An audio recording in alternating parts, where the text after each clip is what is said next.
Action Shelf.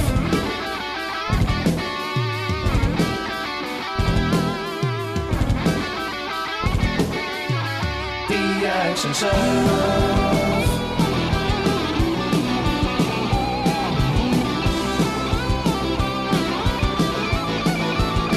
The Action Shelf.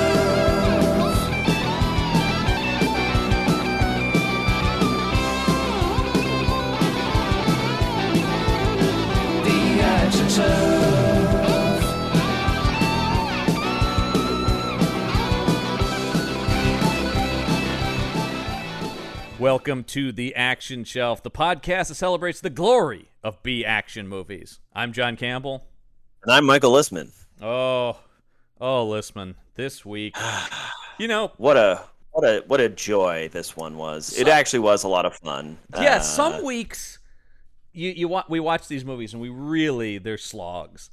Yeah. This one, I mean, it's...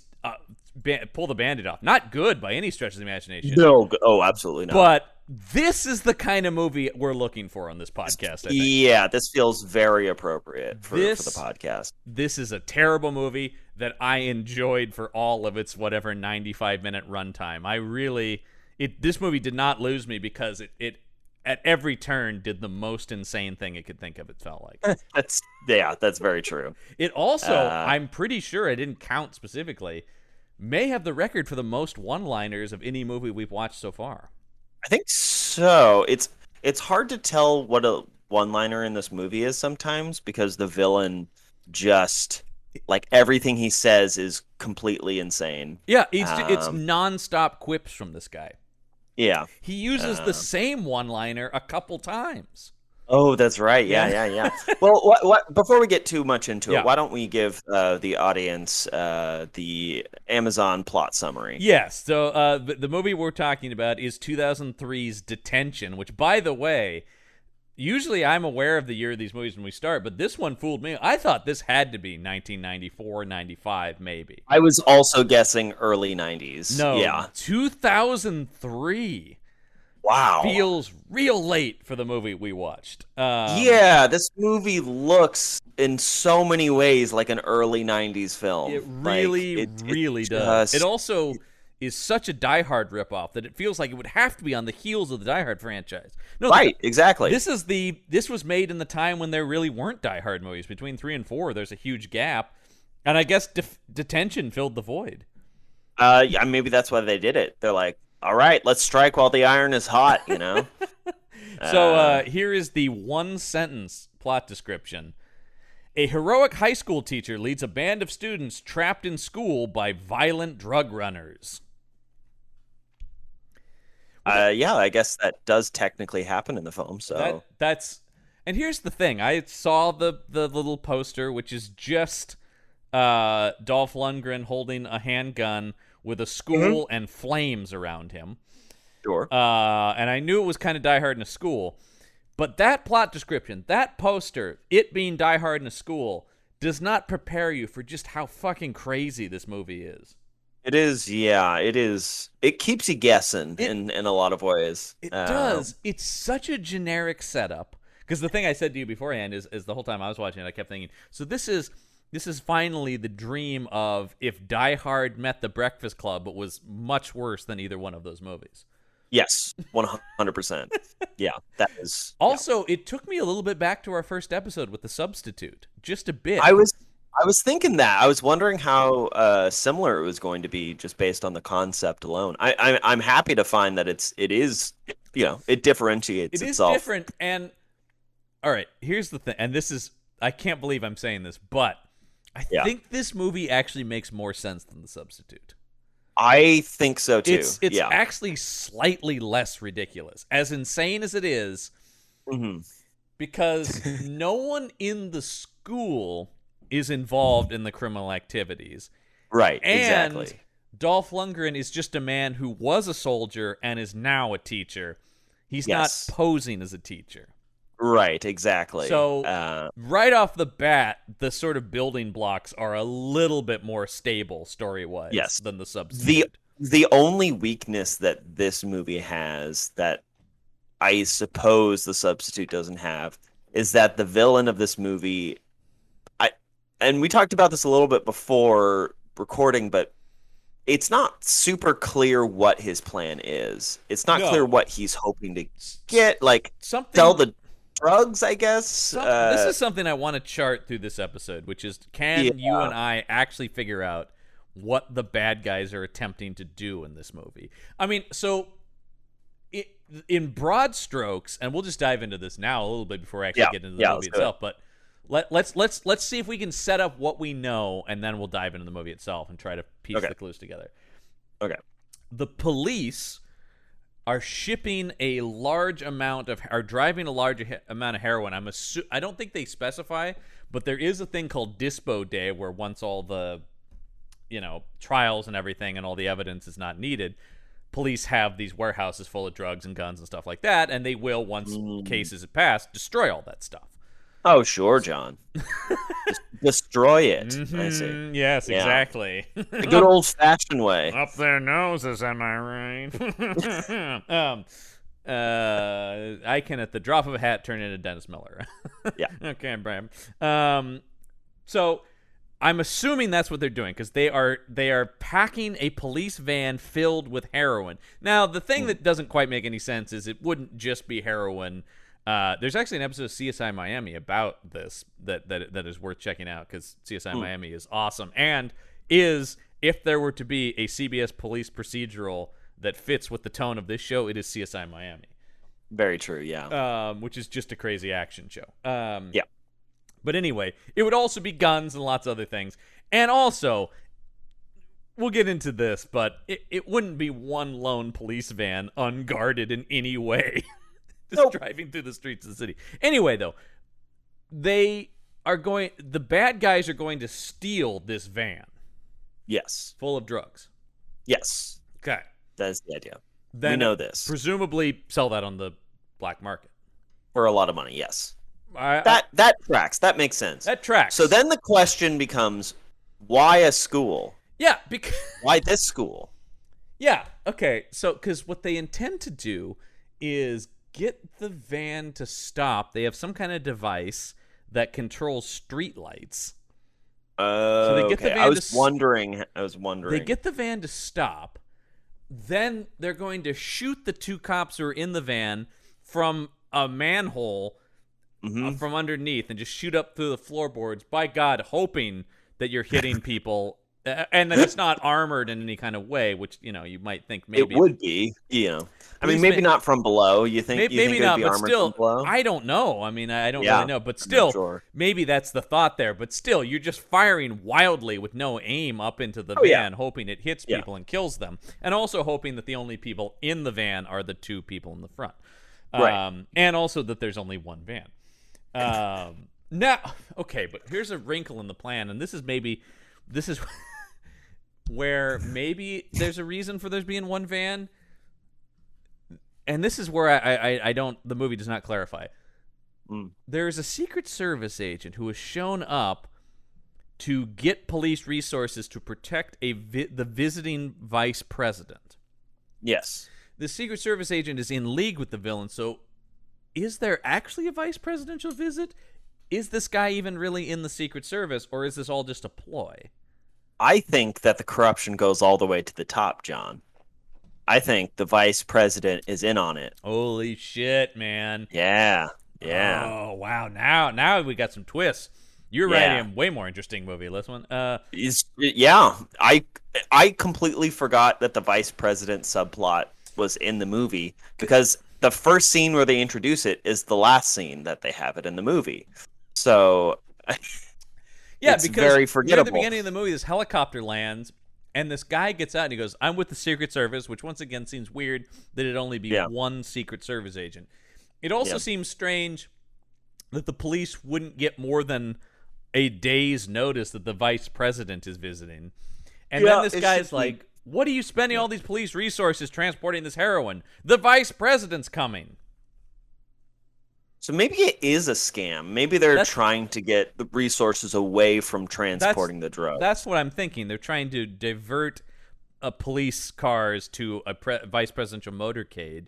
But that seems like a limited plan, because once you send the police car somewhere and the vice president isn't there and there's no news about the vice president arriving, the jig would be up, it seems like.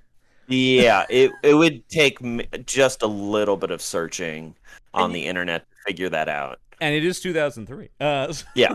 That was something I thought about, which I kept thinking during the movie. I kept going, boy, this movie would be eliminated in a world of cell phones. But by 2003, somebody might have a cell phone. They should. Yeah. I mean that was Dolph might have one at the very least. You think? I mean, even the teenagers at that point, like that was around when we started. Like I think we were in. Yeah, we were. Yeah, that would yeah. have We been started like high school in 2004. Yeah. But like a lot of people had cell phones by the start of. Absolutely. I mean, granted, where we grew up is not indicative of like everywhere in America, but this is also a problem the movie has in terms of portraying this. This is supposed to be inner city, much like the school and the substitute, except for the school looks way too nice. It's like a very nice school with all the amenities you want in a high school, like a full-on auto shop, like auto body shop. We didn't even have that at the rich kid school we went to. No. Yeah, they got everything. Yeah, that was something I thought about, which is that's something in the substitute's favor, and I think because substitute definitely costs more money than this. Definitely, yeah. That the substitute really sold you on how dangerous the school was. It was shocking how few, and I guess it's because most of the movie takes place after school is out, which is a purposeful screenwriting choice to keep costs down. But even when we see school in session, there aren't that many kids. Still not that many kids, because when I think about the substitute in comparison, I think about these like huge, massive like. Well, if you recall, remember that they paid the the actual students of the school in pizza to just be in the movie. Yes. Smart. Yeah. Speaking of budget, Listman, I do actually have the budget for this movie. Great! Wow. I would like you to take a guess on the budget of this film. Now, just for comparison, I'm going to get the budget for The Substitute. Okay.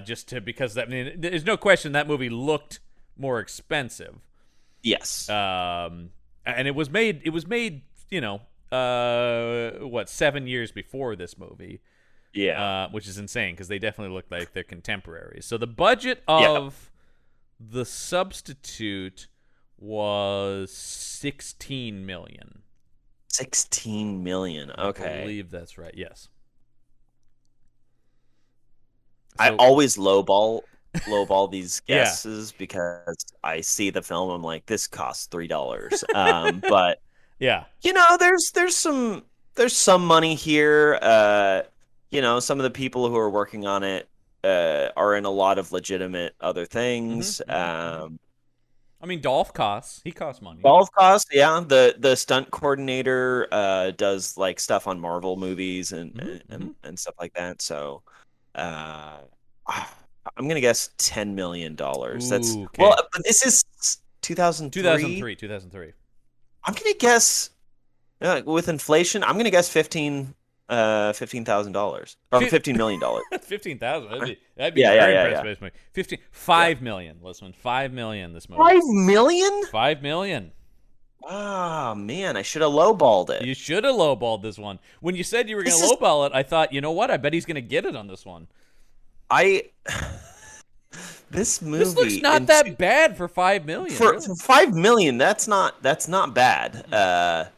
The bullet fire like squib technology alone budget must be through the roof. There is more objects just being hit by bullets in this movie than anything we've watched. I think than all other movies we've watched combined for this podcast. Yeah, there's so many just things being shot in this movie. There are only two weapons in this movie, two weapon types in this movie. There's pistols and submachine guns, or fully automatic machine guns. Fully automatic, yeah. And boy, do they use those a lot. Well, there's one other weapon which we'll talk about. Yes. Dolph constructs during this movie that is insane. It is pretty insane. Yeah. Let's dive into the movie itself, though. We start in Bosnia, as all great action movies do. Well, it's one of those things where it's like, if this is 2003, we're coming off the 90s. Yeah. We're just getting into the Iraq War, right? In reality. Yeah. So if Dolph is a former soldier, you're like, what conflict would he have been in? Yeah. Okay, Bosnia seems about right. Sure. So he's in Bosnia, and his team is assigned to take out some generic Bosnian bad guy. But what's this? Dolph sees that the guy has a bunch of kids with him. Uh-oh. And Dolph's like, hold on, don't blow up the building. There are kids in there. And his commander just goes like, so what?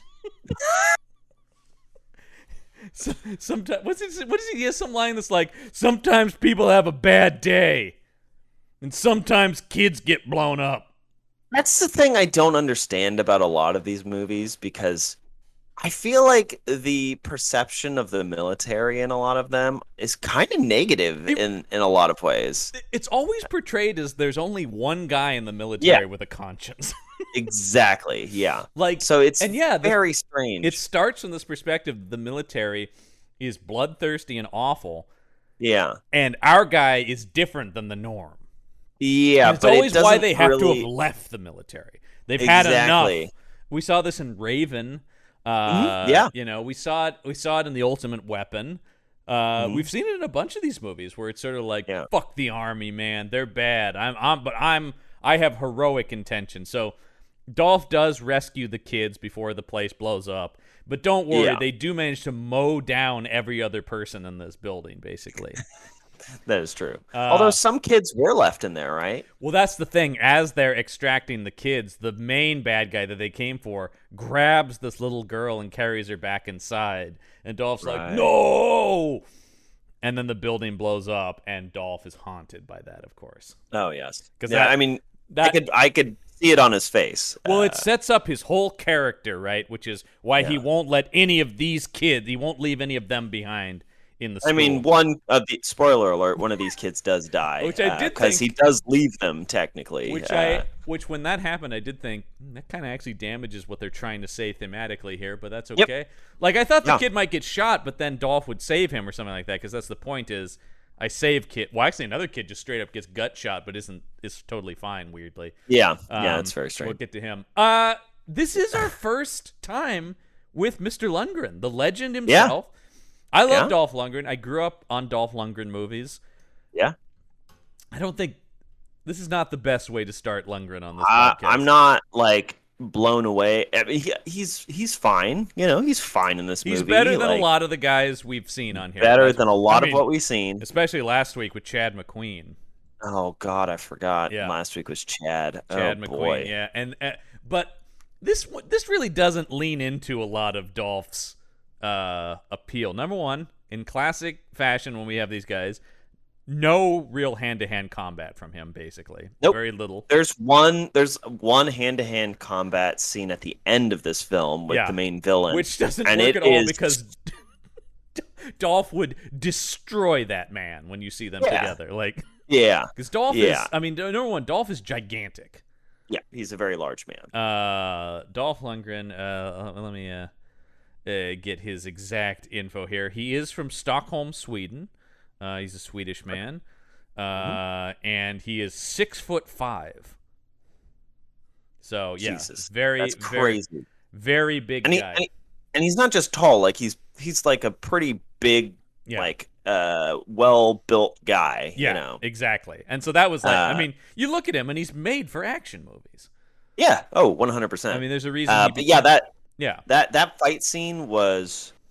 There is so much editing going on in that fight scene, but there's a lot of reusing like shots and takes. Let me once again point you to the fact that he was the European heavyweight karate champion, the Australian heavyweight karate champion. I mean, Dolph is a master fighter, and this movie doesn't use it at all. I don't understand why these movies continue to do this. Like, why? They're completely not using the tools that they have at their disposal. Like, why hire a guy who is a master of martial arts and then have him essentially do nothing? And I think at the end of the movie, you have him fighting a guy who can't do anything with him. Therefore, the scene can't be cool. Yeah. Dolph can't Yeah. really show off in that scene. Yeah. And yeah. throughout the movie, though, he never uses karate really in the movie. Honestly, in the movie, the kids do a lot more than he does. I was very find. surprised by that too. Yeah. Yeah, He gets yeah. a couple of moments, but for the most part, he's just kind of running around in this movie. Or like crawling for like there's a sequence in this film where like the kids are being chased by some like a terrorist with a gun, and somebody's being held hostage, and it just keeps cutting back to him slowly crawling under something, making absolutely no progress. Well, I think that's where And the Die Hard stuff comes in, right? Yes. The like crawling Yes. through tunnels. There is a scene where he's going through the ceiling, and you're just Yeah. going like, yeah, number one though, Dolph going through the ceiling. he's too big, man. Yeah, Bruce yeah, Willis that is a would. normal sized guy. I mean, even still, like the ceiling would probably collapse Yeah. under. Yeah. I mean, even under just a normal sized person. This has been some movies do bring this up where you Yeah. really can't climb through air vents the way Die Hard shows you can. Yeah. In most buildings, especially now that everything as Die- technology. Now is that getting- everyone's seen Die Hard, yeah, like, now they're ready for it. Now they've prepared so people can't do it.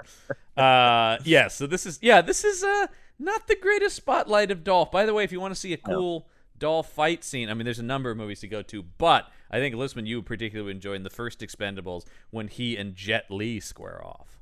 Yeah, that sounds great. That is two men who know martial arts really going at it, and also Yeah. two very different sized opponents. So it's a pretty cool sequence.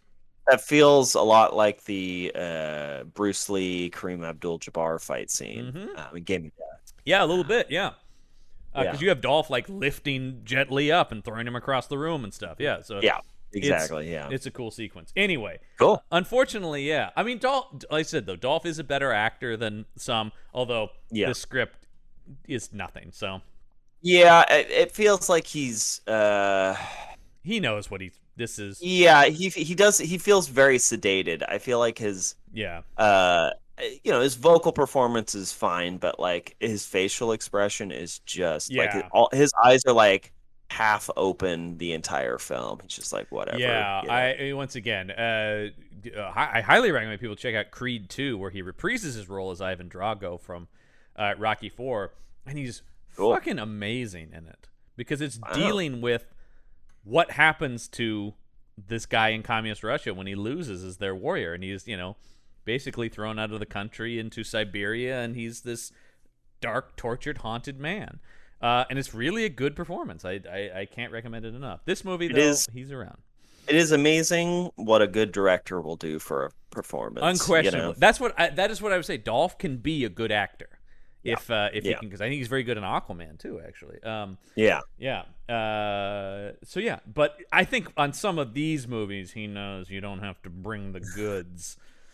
Right, he could just show up, get the paycheck. Because I don't know how much depth there was considered for the character of Sam Decker. I don't know. We couldn't tell you. We have Sidney J. Fury directing this movie. Cool name. It is a cool name. A longtime action director. Oh. Not of the finest quality of things, though. I mean, here and there, he did do one of the Michael Caine Harry Palmer movies, which I definitely recommend people check out, which are a 60s trilogy of spy movies with Michael Caine. Sort of the darker, grittier James Bond movies. But he did direct, unfortunately, Superman 4: The Quest for Peace. One of the worst Superman movies, and certainly one of the worst comic book movies, although we'll ask him when he's on here, because now we have a reason to. My friend Ibrahim Mustafa will tell you why it is the best Superman movie. We'll have to cut him off because he could spend the entire episode talking about it. But interesting. He's out of his mind. I love Ibrahim, but he's out of his mind about that opinion. But he believes it. But Sidney J. Fury's big claim to fame is he's the director of the Iron Eagle franchise. Oh, okay. Yeah, gotcha. which are, cult hits. Yeah. They're not. Yeah. They were the B-level Top Gun movies. Yeah. Iron Eagle is something that's I don't know if it's actually on our calendar, but it's definitely in the list of movies to consider for the show. We've talked about doing Iron Eagle, and then basically after the 1980s, it all becomes Hollow Point, In Her Defense, Hide and Seek, Road Rage. all these movies. Now, the other piece of information I have about this movie, which is original screenwriter Paul Lynch, and this is the least surprising piece of info I have about this movie. Mm-hmm. This film was originally written in the mid-'80s, Lisman. Yep. Yeah, I did read that. Yeah. And that makes a lot of sense. Yeah, and I don't think saw a lot of changes from there on. Nope. Yeah, probably not too many passes on the script. No, other than maybe it was intended as a Schwarzenegger vehicle or something back then. I don't. Maybe it probably would have just been who was supposed to be in it. But although no, mid-'80s still would have Dolph would have still been just starting. So yeah, probably meant to be a Schwarzenegger or a Stallone vehicle then. I guess that makes sense why nobody has cell phones then, because it's basically written. That's what it is, and that's what I kept thinking. Is like. When I heard it was 2003, I'm like, nothing about this movie feels like it's 2003 beyond some of the costume design on the students. Yeah. Because, yes, we cut to modern day, presumably, supposedly 2003. Why not? And Dolph's on a motorcycle heading to school. That's right. He's become a teacher, specifically of two subjects. PE, that makes sense. Sure. Look at the man. I'm pretty sure he didn't even need qualifications. They just looked at him and said, "You're the PE teacher." Number one, I would have been fucking terrified if this guy was my PE teacher. Yeah. None of our I might PE have actually teachers taken it seriously. None of our PE teachers were in any kind of shape. No. Let alone peak physical human perfection that is Dolph Lundgren. Like, yeah. But and history though. He also teaches history. Which is something that we see a lot with these, like the way that a lot of these ex-soldiers. Yeah, because it's the same thing in The Substitute, right? It's this idea that they can then teach about war. Yeah. Okay. And it's like, what is this? He's not teaching in like a negative light. Like it's just very strange that he quit the army because it's or whatever he doesn't want to kill children. Yeah, they don't care about the collateral damage of their actions. Right. But it just doesn't really come through. Yeah, I don't know. It's something I've noticed a lot is like, oh yeah, I can relate with the kids. Here, let's learn about war. Yeah. But it also like I want to see him teaching about like the Dust Bowl or something. It's always just like, yeah, sure, he's got a lot of opinions about military conflict and info there, but like, can he teach about the New Deal or whatever? Yeah. No, there's nothing like that. It's always just like, let me tell you kids about Vietnam. Dolph's voice, and I think I said this last week maybe, is very much in the same tone as Stallone. I thought that in this film he didn't quite have that, but I think as he gets older, it's creeping in. For sure. Yeah, because but he is starting to get a little bit down here, like. Yeah. Now he full on is almost indistinguishable from Stallone. It feels like. Oh man, we should do a routine where one of us is Dolph Lundgren and one of us is Sylvester Stallone. It's Stallone and Lundgren. We should just do Who's on First as them. Oh, that's actually a really good idea. Stay tuned, listeners. That's probably going to happen. All we need is the script for that, and that sounds like something I'd dedicate a day to. These baseball players have some crazy names these days. So anyway, he's riding into school. Yeah. He's fucking cool as hell on his motorcycle. We cut to the outside of the school as we're introduced to our core high school characters. There's douchebag with sunglasses and sleeveless tee, which, by the way, his sleeveless tee just says caffeine. Yeah, I love that so much. Because he's just, oh man, that's how radical this guy is. He's always amped. Yeah. He is such a early 2000s douchebag looking guy. Yep. Caffeine, man.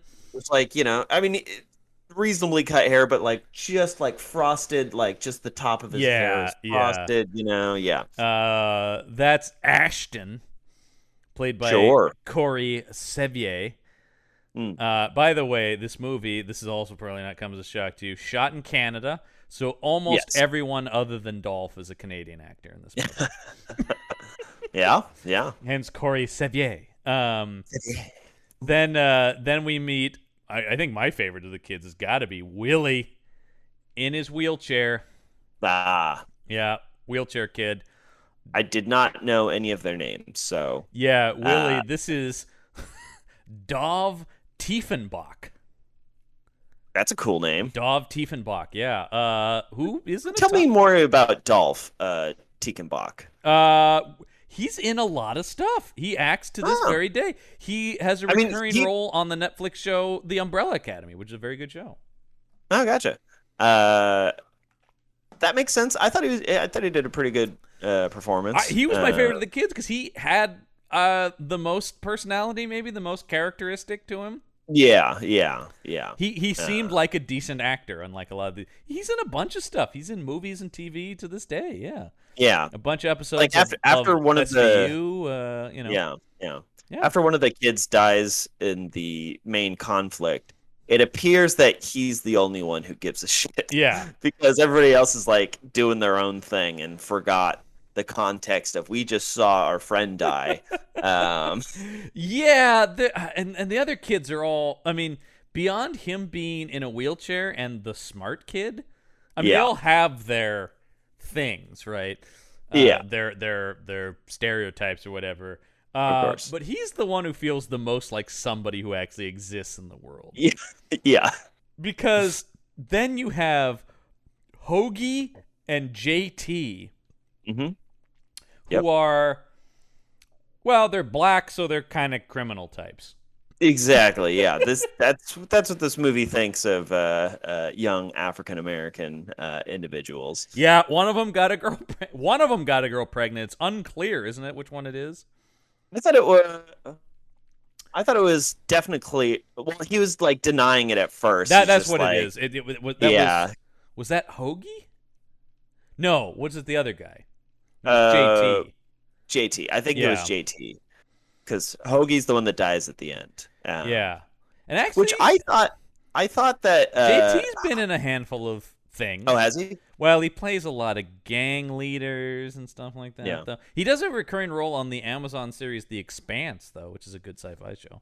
I have been recommended that show. I'm definitely going to check it out. Very, very cool show. So he's in a handful of episodes of that. His name is Mafo Koaho. Mafo Ka'aho is how I'm pronouncing it. It's probably incorrect. It's probably incorrect, but that's a very cool name. That is my phonetic pronunciation of what this is. He was on Falling Skies, which was a show I watched. It was an alien invasion show. Once again, they're all Canadian. Yeah. And then Casey Collins plays Hoagie. Oh shit, he's on Clarice, the Silence of the Lambs TV show right now, and he was on The Strain. All of these people are real actors who are still working to this day. These aren't so strange. Just throwaways like a lot of the movies. I mean, one of the things that definitely helps is tons of stuff shoots in Canada. Yeah. So I think that, I mean, if you are an even halfway decent actor in Canada, there's so many shows and movies that come through there. You get a ton of work.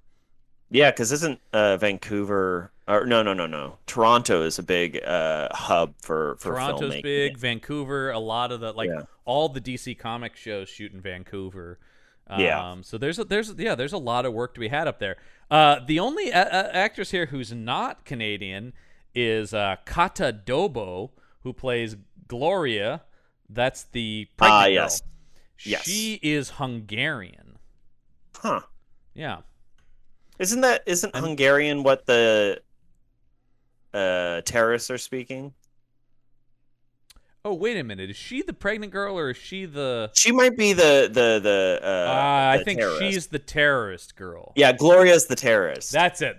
Okay. Yeah. With the pink wig. Yes. Sorry, I just called her pink hair in my notes. Gloria, though. Yes, you're right. So Kata Dobo is actually Hungarian and is in a bunch of Hungarian TV shows and movies. Gotcha. So sorry. Which one is it Alicia who's pregnant?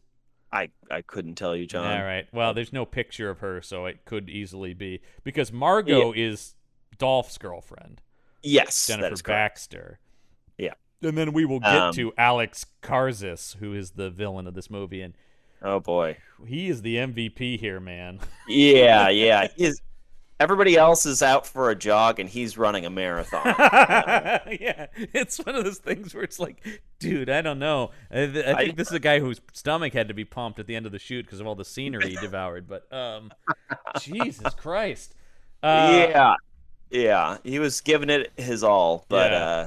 unfortunately, it didn't really match the energy of anybody else in the film. So he really stands out as this like, Yes. what is this guy doing in this movie? Yeah. Whoa. But I do feel like the base level of acting ability in this movie, compared to a lot of the films we've seen, is pretty decent. I think that everybody does I agree. a pretty good job.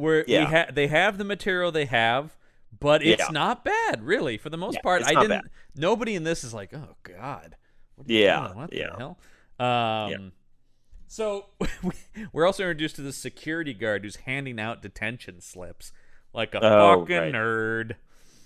Narc. Yeah, but you're also like, he is dead. Oh, right, the security guard. Yeah, I was he thinking, is going to die. Yes, yes. One of the few people who actually dies in this film. Yeah, he's. But you're just like, I'm counting down the segs. So you're like, he's the security guard at the school. He's gonna be the first to get shot of somebody. I feel like without question. So he's handing out detention slips. Meanwhile, Dolph, who's parking his bike, notices some crime occurring. I guess. Uh-oh. Yeah, because this is where he sees. There's 3 African American teenagers hanging out. Must be crime. He sees JT talking to these kids, and we don't actually know what crime they're doing, but we're to presume this is a gang of some sort up to nefarious things. And Dolph, his crime sensors are going off. So, and this other guy isn't a teenager because he leaves, right? Yes, presumably he's older than them, but everybody looks. The gang members are adults, or at least out of high school age, and they're dealing with this kid. Because Dolph walks over, and he's like, "Oh shit, it's my teacher." But also, oh shit, the biggest man I've ever seen is approaching us. Like, Dolph's scary no matter what his profession is. Yeah. And I do. So he interrupts crime. Whatever crime is happening, he's like, "Shouldn't you be getting to class?" And the gang leader lifts up his shirt to indicate a gun in his waistband, and he's like, "Get out of here, teacher." No, he says, "You got a problem?" And Dolph says, "No, you got a problem, me." And that's our first one-liner. Yeah. And then he grabs that and they say, "What do you teach?" And he punches the kid in the stomach, and he goes, "That's phys ed." And then he takes the gun out of the guy's waistband. He says, "And your history." Just instantly another one-liner and again, there are multiple times in this movie where there's like 2 to 3 one-liners that come in a row, fast and furious. Man, I had to keep pausing the movie to write these down because I'm like, it's too fast with the one-liners. But yeah, the person who he punches is not one of the high schoolers. No. This is the not gang the substitute. leader. No, no, that's not. I like that over the substitute. He is never assaulting the students themselves. He actually seems like a halfway decent teacher, except for he's quitting at the beginning of this movie, which we'll talk about. It doesn't make a ton of sense. I don't know why. So then he walks over to this police car. And he's like, which was just there. Yeah. Was this policeman just watching him witnessing do this? Where he's like, "Well, I guess Dolph's cleaning up the streets again." It's like, well, that guy's still carrying a gun. Like, that's still a problem, right? Dolph walks over with the kid's gun and goes, "Got a little present for you," and just drops this gun to the lap of this cop sitting in his car, completely unsuspiciously. Like, they're. I don't think you can do that as a citizen. I think you just be like, "Officer, I just disarmed that man. Here's his gun." Well, it is revealed that this police officer fought with Dolph. He's his old with Dolph army back buddy in Bosnia. And was he the one who's like, "Go ahead and murder the kids"? Is that I think Was it he the was, one? yeah. I think it might have Okay. been. He's so a shown little bit so- of foreshadowing? He's Yeah. shown so briefly. He must be Right, because yeah. he's the only other soldier who speaks. Yeah.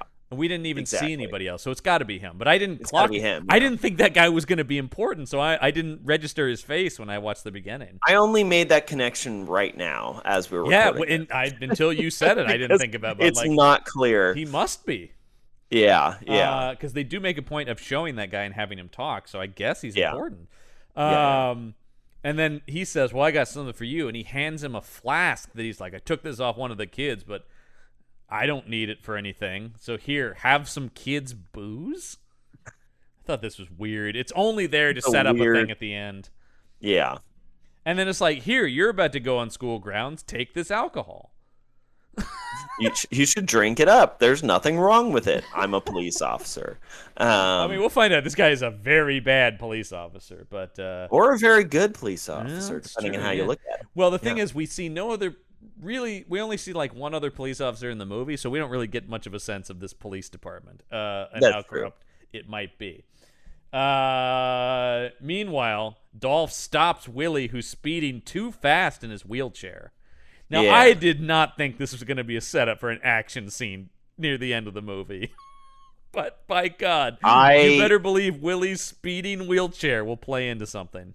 John, I had Oh. a feeling because it was so heavily featured. They showed it a couple times earlier, and then they showed Dolph going like, hey, slow down, Willie. That wheelchair's Yeah. going too fast. I guess they do Yeah. make such a point of it. Man, I think you're more I- you're more I- into the I mindset did of the not- stupidity of these movies than I Yeah. am. Yeah, I'm able to like turn down my brain a little bit And go to like- get into the mindset. I bet. I didn't expect but the I will- kids to be as involved in the action as they were. That is true. That is true. I didn't expect that either. And I did not expect what that action sequence with the wheelchair. I didn't expect it to be as buck wild as it was. It's beyond anything you could possibly imagine. It's so stupid. Yeah. So Oh my Dolph's God. teaching lessons and saying don't speed in the halls. Meanwhile, we cut to, and this is where the beginning of the villain's plan starts to take shape because we're introduced to our villains, which is gets us to Alex Kerez, who plays Chester Lamb, the central villain of this movie. And this is a guy who, once again, he's still working this day. He was just on an episode of What We Do in the Shadows. Yeah. Oh, I love that show. It's a great show. He was on Orphan Black, which was a show I was a fan of, and Yeah. also on The yeah. Strain and The Expanse. I think a lot of these things shoot in Canada, so That makes sense. Yeah. But tons and tons of TV, mostly TV appearances for him, but still working actor who's guests on a lot of TV. And I see basically what I see in this movie is an actor who he has his foot on the throttle the whole film. So all he really needs to have a really grounded, solid performance is just a director to bring him back just enough. Yeah. You know what I mean? And look, I've seen Superman 4 and Iron Eagle. Sidney J. Fury has never brought anyone back. It's fine, Yeah. whatever. But I think you and I are in agreement here. Somebody going way too hard on their performance is so much more entertaining to watch than somebody who's just not bringing it Absolutely. at all. I was riveted every time he was on screen in this movie. Yeah. Because I will say, whether or not it works for the movie, I did not know what this guy was going to do on a scene-to-scene basis. That is very true. It is Yeah. an unpredictable performance. I think part of that, you guessed that he might have improv'd a lot of his lines because they're so different than every other line in this It does movie. seem like it. And he's also just always talking. Like, just walking from scene to scene, he's saying stuff. Like, you're just like, they didn't write that. They couldn't have written that for him. Yeah, exactly. So we're introduced to him and, yes, Gloria, who's his lover/assistant. I don't know. They seem to have a sexual vibe between. Well, they do because they have sex on top of a pile of heroin later in the movie. Oh, that's true. Yeah. There's a lot of people just having sex in this movie, which we'll get to. Dolph really didn't like that. Yeah. But it's introduced to them, and they're looking at this high school, and this is where, yes, he says, perfect. No one would ever suspect a high school. And that's where I'm going, of what? And still, by the end of the movie, I'm like, of what? What did they need to have a high school at all for? Well, because it was called Detention, John, and it needed to exist in a high school. Yeah, I mean, I think that is a fault of this concept of movie, which is there's really no reason why anyone would need to take a high school. No. Like the substitute had the same problem. You have to, because the substitute had to bend over backwards to make the school a criminal way empire. too hard. I actually like that this movie didn't even attempt to No. give a good reason. It's just it just is. It's just in a high school. That's Yeah, exactly. It's just pure coincidence. It's an action thing that just happens to end up in this high school. Although I will stand by that they do some dumb stuff once they're in there. But anyway, yes, we have Dolph go into the principal's office where we find out that he's dating the principal's secretary because he just openly kisses her on her desk there. And the principal's like, hey, come on now. I have enough trouble keeping these kids' hands off each other. I don't need you two doing it. And I thought the principal was going to be a bigger character in this movie. Nope. I thought he was going to pull a Ernie Hudson on us, you know? I was waiting for somebody involved with the school to be evil. But nope. No one is. It's all just coincidental. A lot of coincidences in this movie, and also real bad luck for them that an amazing former special forces soldier happens to be at the school, especially just happens to be there after school hours. Yes. Which also, I will say, on their plan, they could have waited a few more hours to take the school and truly let everybody clear out. Yeah, they should have known. They should have done any amount of intel research to be like, okay, so sometimes there's detention, so we'll wait a couple of extra hours, and then after everybody's especially gone, because we'll talk about it. They entered the school through the boiler room in the basement, so there was no hurry to get into the school. They could have waited as long as. Also, I don't know why they needed to be in the school at all. Anyway. Yeah, I think it's clear that these terrorists are maybe the worst terrorists who have ever entered the profession. There's a distinct point when they have succeeded at their mission and they don't just leave. Because they steal the heroin about halfway through the movie. And they just have it. But what? And also, why no one appears to be coming for them. I thought the helicopter was coming for them. The helicopter was coming for them, but I'm saying nobody's on their ass. Yeah. So just take the van somewhere and then get in the helicopter. Why did it have to station at the school? Why? I have no idea. Anyway, because nobody would expect it to wait at the school, I guess. Except for they've already set off numerous explosions in the school at that point, which for some reason draws no one's attention ever. Yeah. Oh my God, this movie. Movie, when you start to get into this movie is stupid, but it is immense amounts of fun. Not for the reasons it wants to be, though. So Dolph says, hey, honey, I got that new job, which he never states what it is. He's only talking about it pays $2,000 a week plus benefits. Not bad, Dolph. Not bad. Not bad at all. What the job is, I don't know. He then says, here you go, principal, my letter of resignation, effective immediately. Yeah, you can't do that. No. Somebody needs to fill his position. You need to give them advanced warning, especially in education. And in education, you're not. It's not like you sign a contract with a school. You're there for the year. And it's clear that it's not at the end of the school year as well, because at the end of the movie, he's like, I'll be back on Monday. So he was just quitting. Yeah. And they're like, good luck finding somebody to replace me in 2 days. Fuck off. Dolph out. Dick move. Yeah. Once again, I'm pretty sure they could sue his ass for this. Yep. Breach of contract. This is... My God, yeah. You cannot do that. When he said that, I was like, "Are you kidding me?" I thought it was going to be effective at the end of this year or this term or this whatever, something like that. Right. No, he's just like, "I'm out today, bitch." So fuck off. Also, can I get a reference letter from you guys? If I could get a letter of recommendation, that would be great. Yeah. I know the secretary will bring one. I'm banging her. So anyway, and the secretary doesn't matter until she does, and when they bring her in, so stupid. They have to work to bring her back. Why? a lazy excuse to bring her back into the movie. That she's the dumbest person. Yeah. It's like, oh yeah, I'll just show up at this school at like 11 p.m. and Because a man on the phone who identified himself as a cop said to. Okay. Yeah. Yeah. Sure. I'll believe anything. Also, at no point does she seem worried that it's like the middle of the night and Dolph hasn't gotten home from teaching detention. Yeah. I mean, maybe they don't live together. But you even know? still, it seems like she would be aware that he's still at the school, maybe, or something. Yeah. Or if that was his last day, you'd think maybe they were gonna go to dinner or something. I don't know. Something. Yeah. It just seems odd that she's like, I haven't heard from him since I left the school. Or maybe she should have stuck around until detention was over and gone. I don't know. There's any number. It's very dumb. This movie does not think about. I don't know why I don't know why she left in the first place. They should have just had her kidnapped at the start or whatever, or in the school. Yeah. Anyway, here we meet my favorite random character in the movie, which is is she Charlie? I think. Oh, by the way, the principal's name is Lyle Neeson. Mm-hmm. L. Neeson. Yep.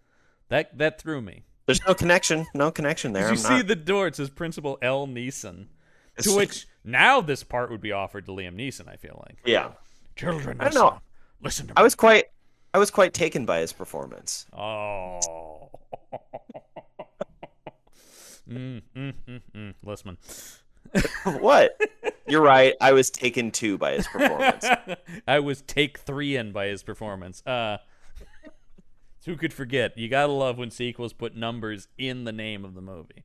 So good. Yeah. That's how you know that's the best one in the franchise.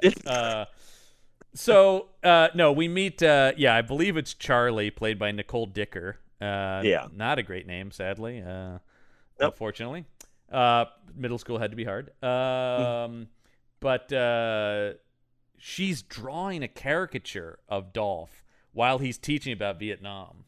Mm-hmm. And also earlier when he's walking into the school, she's like watching him, and she's like, "He's so hot," which I only would have heard. The only because reason I it's knew in it the subtitles. Subtitles, which yeah. I will but it's say, so cacophonous. a lot of the dialogue is mixed down.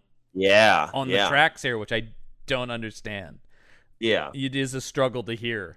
I watched the movies with headphones on is my attempt to try to get, and I got most of it, but still, it's like, damn, some of this is. You listening to it with a 3D audio? Yeah. Absolutely. The whole immersive experience. This is designed specifically for that. It's the way the filmmakers intended.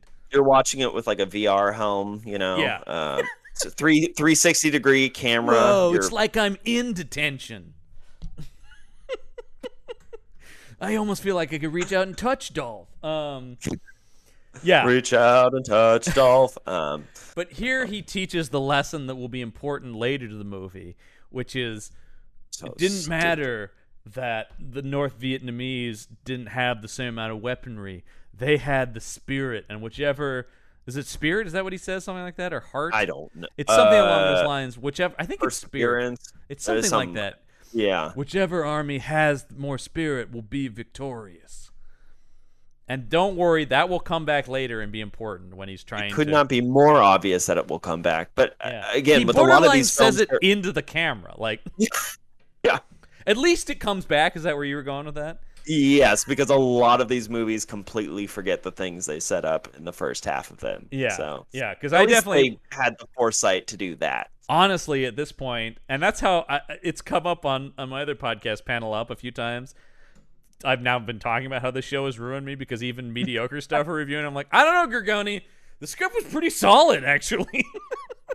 They set something up and then paid it off later. Yeah. I think this is a 5 out of 5. I mean, at this point, this podcast has kind of done that to me where I'm like, just basic screenwriting structure is now impressive to me. Yeah. Jesus. Oh, there was a 3-act structure to this movie. I can't believe it. That character had something resembling an arc.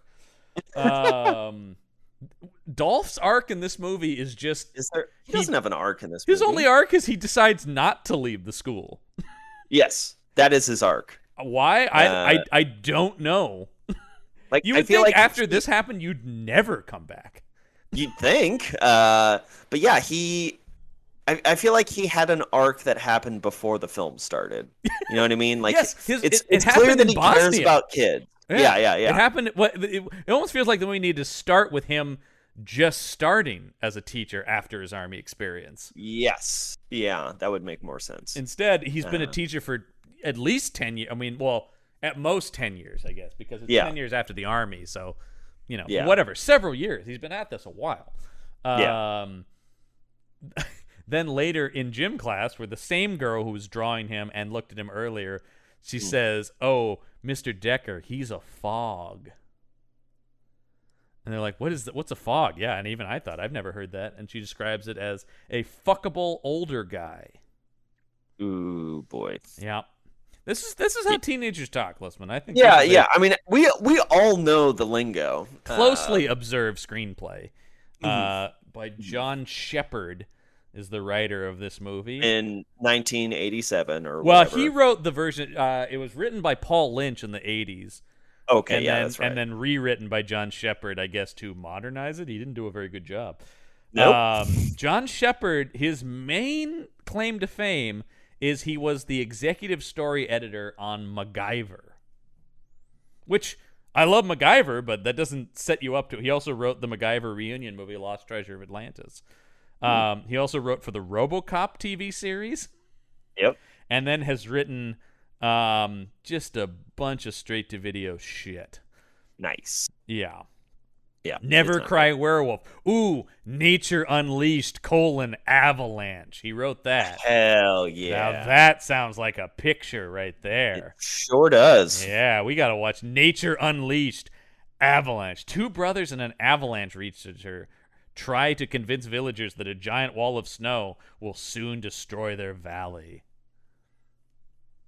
That's gonna be something. Yeah, it's gonna be the next Geostorm.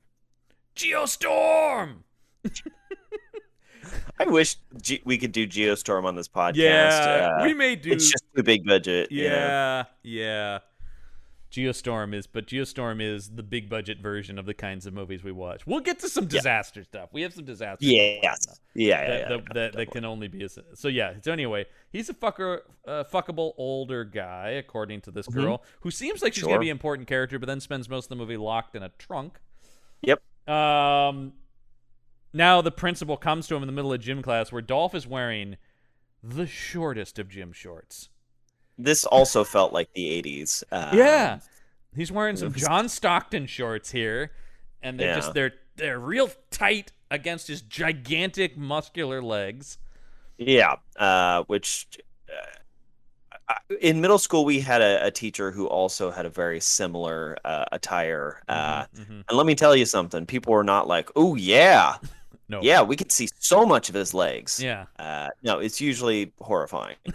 So. Yeah, I just don't. Well, and once again, we never had any gym teacher that was ever in the kind of shape that Dolph is in. That is true. Not even close. There aren't many people in the world in the shape that Dolph is in.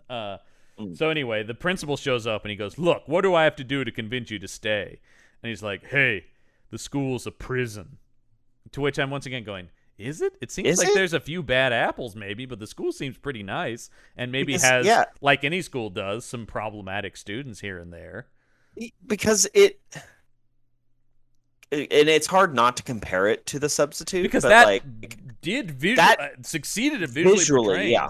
There's literally metal detectors. Yeah. There's literally it wasn't a barbed wire fence, but it was like a chain fence though. Maybe chain fence. And it had bars on the windows and stuff like that. Mm-hmm. Yeah, it literally looked like a prison. Yeah, it was designed that way. Looked like a really, really nice high school. Clearly they got access to some Canadian high school, which I'm pretty convinced had to be like a Catholic high school, because later when we see the theater, that has pews like a church, which wouldn't be the case. This had to be like the chapel in a Catholic high school. Yeah. But it looks way too nice. Where they put on their production of Hamlet. with all the swears. With one of my favorite lines. Which I wrote down. I don't know if you wrote down. Oh, you bet I did. Are you kidding me? Oh my God. That is a one-liner and a half. Yeah, I loved that line. So yeah, he's like, well, it may be your last day, but you still have to cover detention. And Dolph's like, what? No. With about that level of interest in the plot of the movie, he says that. Yep. And on his last day, he has to stay after school. No.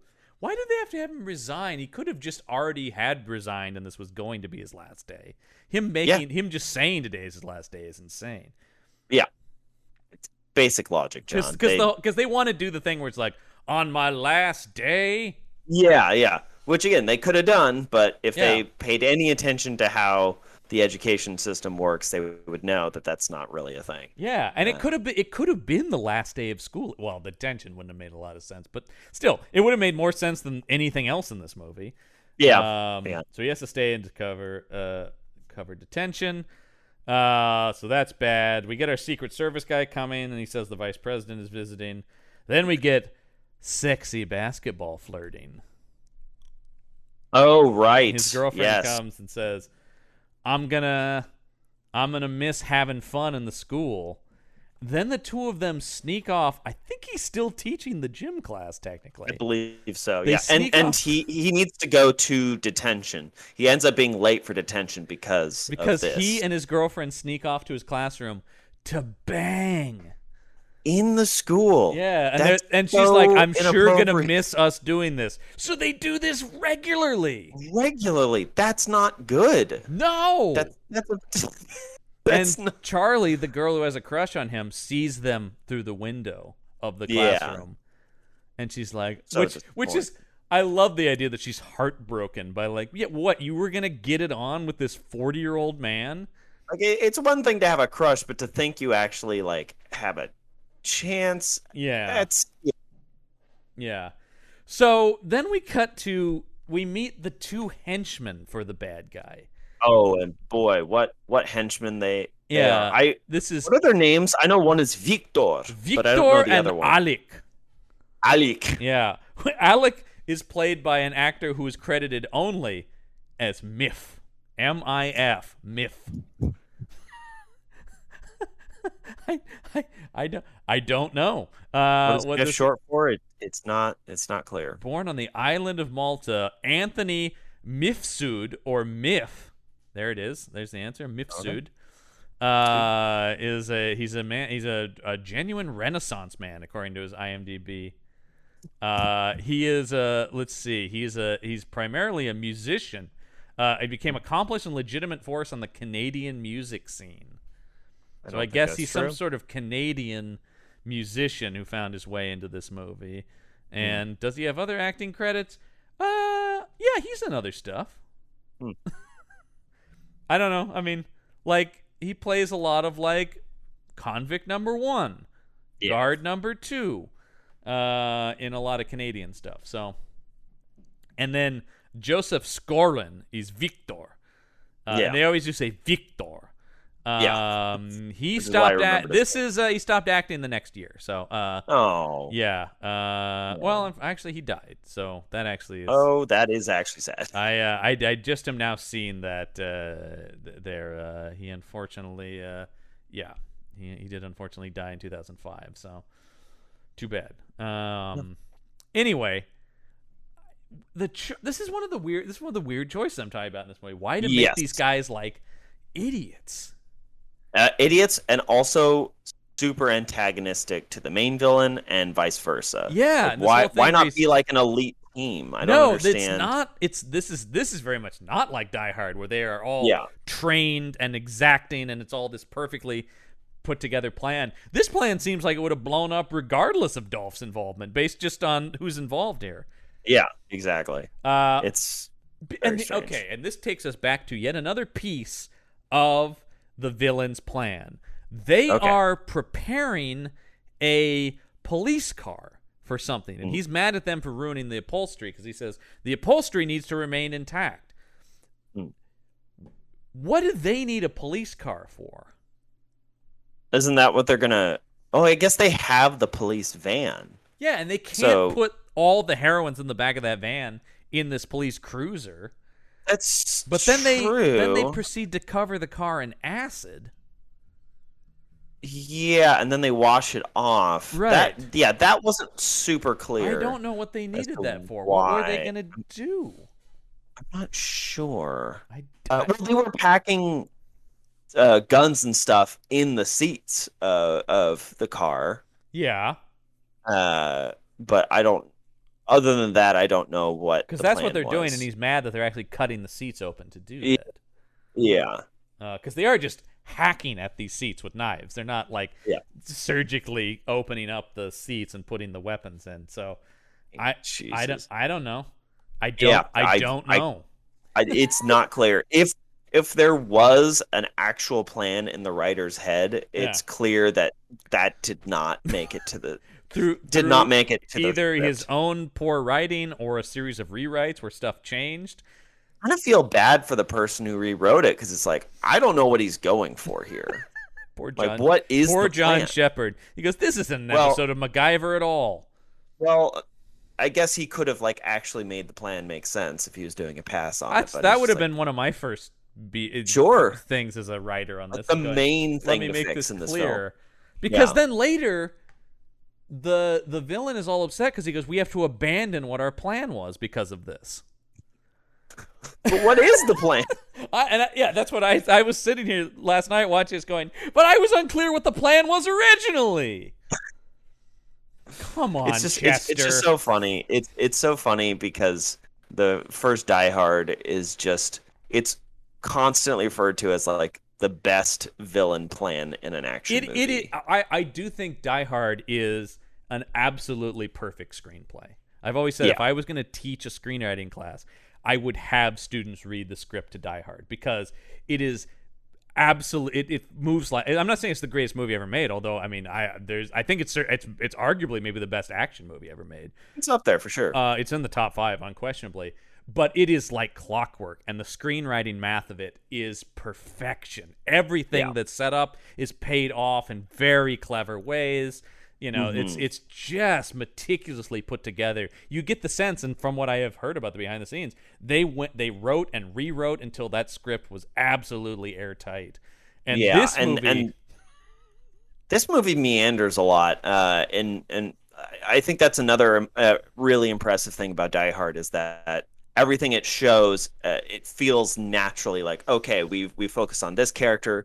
What's this other character doing? Boom, the movie goes to what we've been wondering. It's ahead about. of the audience in that way. Where it's like, what exactly. about? There's that. There it is. At the end of Whereas the movie, this you don't movie have any is questions. Yeah. so like about halfway through the film, because there's not like a definite plan of any sort. Yeah. Like it's just kind of meandering around. It's just Chester being like, "You two go there."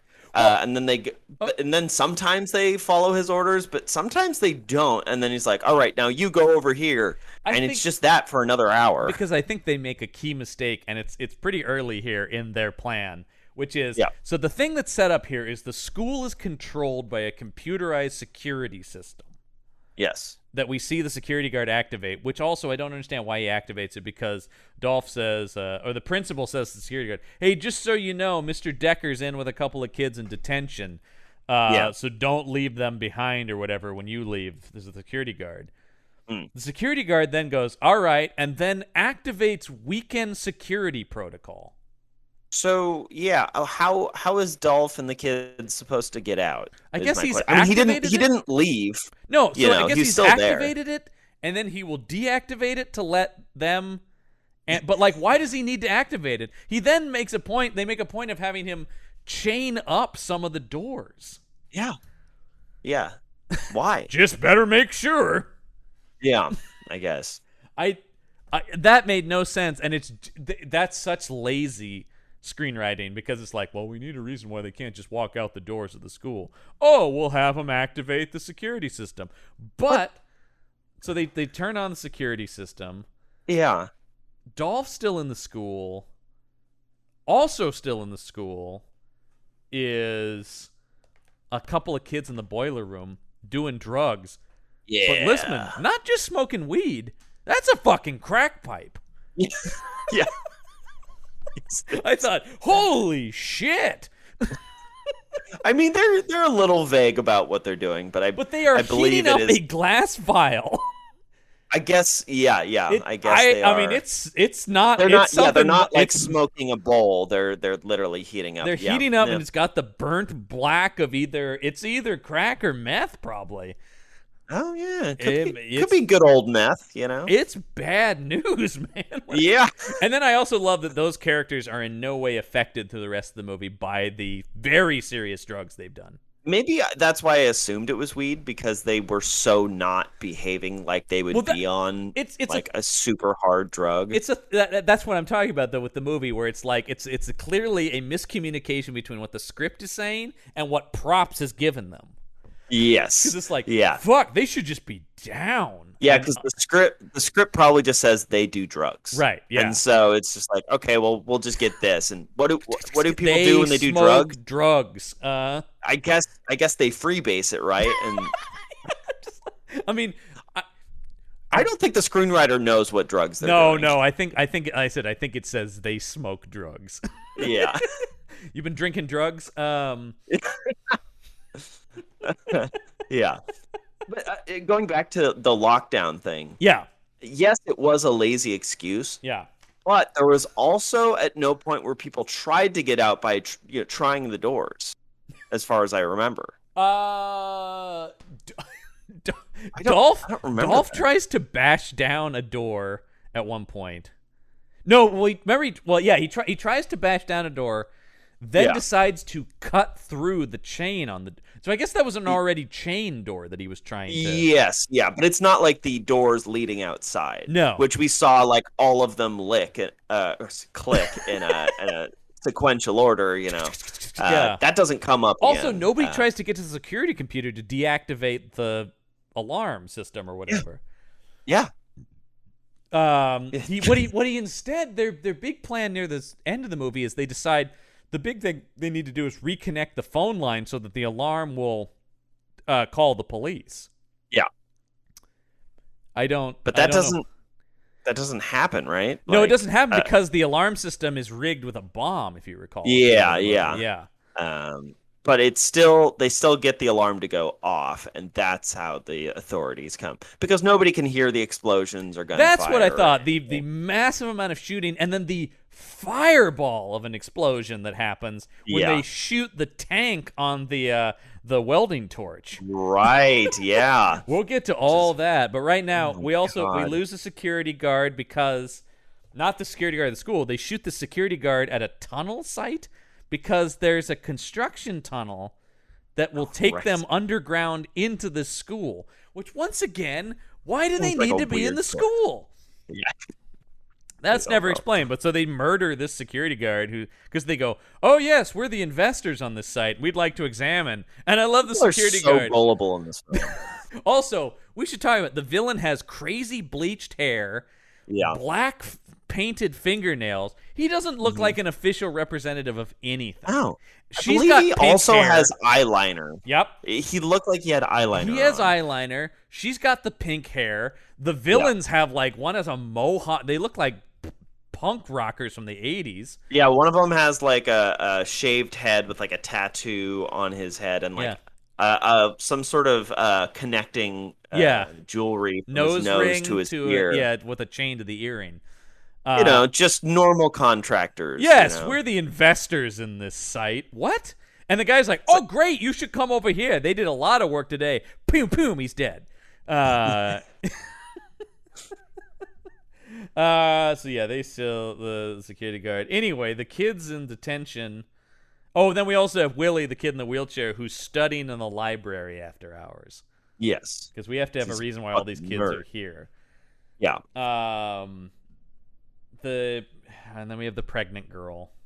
Right. So the bad guys enter through the basement. Are you surprised, John, that there wasn't a birthing scene in this movie? There wasn't a moment. They have her go into labor, but they don't go any further. She's also. They have her go into labor, and then it kind of doesn't matter that she's in labor for the rest of the movie. It's very because she's fine at the end of it. Yeah, I guess she needs to go to a hospital, they're taking her out but on a like stretcher, but it doesn't seem like the birth was imminent. It felt like an Yeah. hour ago, and now it's But like, then- oh, I but guess. then But then for a while, she's able to run away from gunfire. Yeah. Even Also- though she's having contractions, I guess. Also, it didn't look like she was that far along. So are we No. supposed to think this is some sort of premature labor? I mean, that Or could false also labor? be Or maybe it's or Braxton some Hicks? kind of some kind of medical issue. I mean, that's very possible. I don't know. The movie could not give a shit, man. Yeah. It just wants a pregnant girl for steaks. Which I do love later when it's like, you can kill us, but don't kill my baby. Like, well, wait, what? Hold on, that doesn't, the math on that. Let me deliver the baby, then murder me. That's Yeah, what she's trying to say, I guess. exactly. That's so And weird. then raise this baby. Yeah. Um, And then you terrorists will raise my baby. And then that will be the sequel, Baby Yeah. Terrorists. Baby terrorists. They're adorable and deadly. So they come up through the bad guys once again come up through the basement of the boiler room, which is Yeah. where these kids were smoking crack. And the girl gets away, but the guy who was smoking crack with her just gets lit the fuck up by the bad guys. Because he's just like, yeah, I'll jump down. It's fine. It's not a big deal. And I mean, he gets shot 5-6 times. Once again, you talk about the squib budget in this movie. When people get shot, they really get shot in this thing. That is very true. Maybe It's always so in maybe slow the motion. Maybe the explanation is that he's on meth or crack or something. Because For he's him, just the like girl seems fine. I guess this Yeah, incident yeah, she sobered her seems up instantly. absolutely fine. Yeah, maybe she wasn't inhaling Bill Clinton style. Now, I may have done meth, but I never inhaled. Just rubbed it in my gums a little bit. You know? Hey, everybody was doing it back then. All right, everybody said, "Come on, Willie, you gotta do the meth." And I said, "All right." I didn't want to look like a narc. Yeah. So anyway, they blow away that guy. Yeah. Meanwhile, the two of the kids have escaped detention into the ceiling. Very Breakfast Club. That actually happens in Breakfast Club. They did pick two movies that both have crawling through ceilings in them anyway to combine True. with this. Why didn't they also combine it with Jurassic Park? And also, the science room has dinosaurs in it. I would have been so happy I would have if there loved was it too. dinosaurs. Oh no, the raptors are loose. It's not explained at all. Yeah, the school had raptors in it as well. Okay, what are you gonna do? I like the idea that wasn't advertised as part of the marketing of this film. It's just It's in a there. little surprise for the viewers. We don't want to give away spoilers in the trailer, so Exactly. you didn't yeah. know that there are raptors as well. Oh so- my god. I love this because then Dolph is like, "All right, everybody, you can go home. Wait, where'd those two kids go? They're in the ceiling." And then they keep hiding from Dolph, even though he's like, no, it's- you can go. "It's time It's to go fine." home." Yeah, it Yeah. doesn't. I don't care. I'm out of here anyway. Yeah.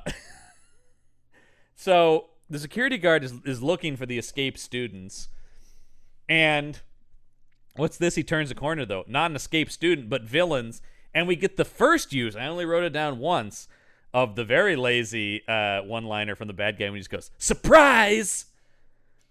Just like it cuts directly to his face, Yeah. and his eyes open up wide. He just goes, surprise! And he murders the security guard. Very strange Now, choice. here's where I think the key mistake is. Dolph and the kids are trying to get out of the school. They can see this on the security cameras. Yes.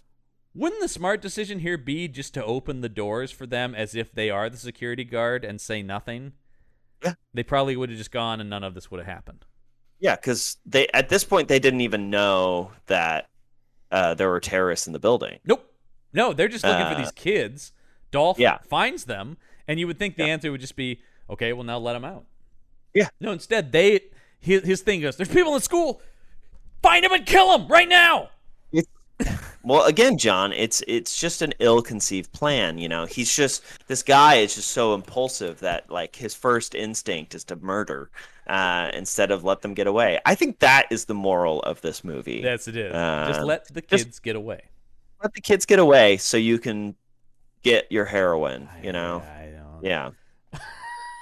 Well, Here's what I'm thinking, too, at this point, because they mentioned the thing about the vice president. I'm going, oh, my God, these people's plan is to assassinate the vice president or kidnap I mean, him or that something. would make sense. Yeah. But then I'm also know. going, what do they need the school to do that for? Yeah, this Instead, movie has that's no a interest. red herring. This I is guess one of the most confusing scripts of any movie it's pretty we've confusing. seen. A lot It's of lazy ones. This one's just confusing. almost as confusing as the Ultimate Weapon, or is that the confusing one? That was the Hulk Hogan one. Was that? Yeah. Well, that one made no sense geographically, if you recall. That's what it was. Yeah, and then I guess the Hitman's Run also didn't make a whole lot of sense. I mean, a lot of the movies don't make sense, but this one really has some glaring stuff in it. Yeah, this movie is clearly not well thought out at all. So then we get the first of all the scenes where a henchman just sees Dolph in the cafeteria and starts just blasting away. God, it's so much. It's just so much. And we've seen henchmen with bad aim in action movies, obviously. It's a classic. These guys, there's nothing even to aim at, and they're firing. No. Yeah, it's crazy how much ammunition they theoretically are carrying. And we actually never see anyone with any spare magazines ever at any point. That's true. So. We do see, actually in this scene, we do see Alec, or whatever his name is, reload at one point. Yes, he reloads, but he doesn't have like a vest with extra mags on it or anything like that. No, it's not like Line of Duty where the villain very clearly has all of the ammo on him. We complimented the movie for that, for explaining, oh, look, he actually does have the ammunition he's using. That's great. Yeah, and they showed him like literally loading it into the magazine. We saw him putting the bullets in the magazine. Yeah, it was like a good setup for that, yeah. Yeah. Here, they just have limitless ammunition.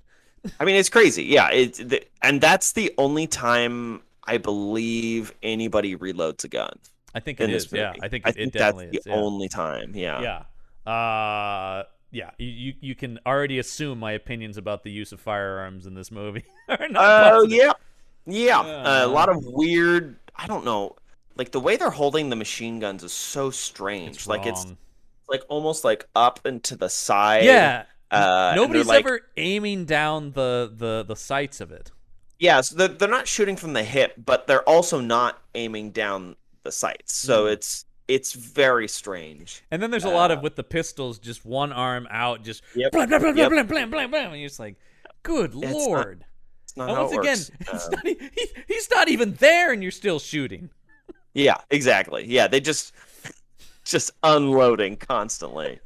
So Dolph gets on the PA now that he's been shot at and says, look, kids, there's criminals in the school with guns. You got to get to safety. And Caffeine Shirt Boy gets a one-liner of his own here where he goes, yeah, no shit, CNN. I'm so mad that he's not the teenager who dies in this movie. He gets shot, and I thought he died, but no. He just valiantly and pretty effortlessly takes a shot to the gut, and he's fine. Why do they have to do Hoagie like that? You know, he's like the actually good teen, the one who's least shitty. I liked Hoagie. Yeah. Hoagie and Willie, honestly, I thought were the best of them. I thought that Hoagie and the pregnant girl had a better rapport than JT, who's the actual JT. father. Yeah. Exactly. I agree. It seemed like something was going to go on. That's what they were building towards. Yeah. Because they were building towards his murder. Yeah. Exactly. They should have killed JT and then had Hoagie be like, "I'll raise the kid with you" or whatever. Like, you know, the two of them get together. I guess because I mean or they should have just made Hoagie the father. Yeah, I mean, yes, that is what they should have done. Because like the quote unquote arc for JT is that I can't remember. Is that he finally admits that he got a girl pregnant? Yeah, and it's like, fine, I have a kid, and he's like ready to. Well, then he's all happy at the end because he's going like, I'm gonna be a father. I'm gonna be a father. Yeah. Oh my God. Okay, this next scene made me laugh so much, which is Dolph goes into the principal's office, and Gloria, the pink-haired woman, has him cornered and starts shooting at him. But what she doesn't know is there's a full-on police SWAT shield, bulletproof shield that they keep in the office for unknown reasons, I guess, because this school's so dangerous. But he pulls up. It's not even a riot shield, like a plastic riot shield. It's a full-on metal, like, breaching shield that the SWAT team would use. It was certainly surprising. I was shocked. I mean, this movie keeps you on your toes. It does, yeah, definitely. And then she just why is that in a high school? Doesn't matter. She just keeps firing at it as he's running at her with it. He doesn't think, maybe I should get out of the way and shoot him from a different angle. No. He has limited visibility because of this, so Yeah. I'm going to get around him and Instead, shoot him I'm in the going to back. shoot into the full-on, like, solid steel shield. These are the and then worst terrorists let him ever. ram me with it. Yeah, just the dumbest terrorists. I couldn't believe that. Yeah. Dolph does run into the hallway, though, and gets grazed by a shot from Chester. Mm. Because then this sets up this cool scene where he goes into the shop class room and uses a welding torch a lot in this movie, actually. Like, quite a bit, yeah. And he uses that to heat up this metal rod so that he can cauterize the bullet wound. This feels a lot like Bruce Willis pulling glass out of the bottom of his foot. It does, yeah. Yeah. They want because it feels like they are very poorly attempting to do that thing where it's like, see, he's human, he bleeds, because that was so much of the appeal of John McClane in Die Hard was he wasn't a superhero. He gets really hurt in that movie. Yeah. And he gets really hurt in all the Die Hards. That's always the appeal of McClane is, he's in these accident situations, but he is just a guy. He's not Rambo or whatever. He's honestly, I prefer that, like, over Sure. a lot of, it's just, I being able to endure, like, that kind of pain. Indiana Jones has a similar appeal too. Yeah. Yes, Harrison Ford is really good at, like, taking hits and playing that up. These are guys who aren't afraid to see. Even fucking Rambo has his moments where he's like, where he's injured and down and beaten in some way, or certainly every Rocky movie starts with him getting the shit beaten out of him, and then he has to, Yeah, that is one thing I really appreciate about Stallone is that he is not afraid to, like, break down and, like, sob in his movies. Yeah, you know what I mean? Yeah, all three of those guys, Stallone and Ford, and at least Willis back when he was good, are not afraid to be vulnerable action heroes. Yeah. And that's more true of the heroes of today, your Jason Bournes, your John Wicks, and stuff like that. Yeah.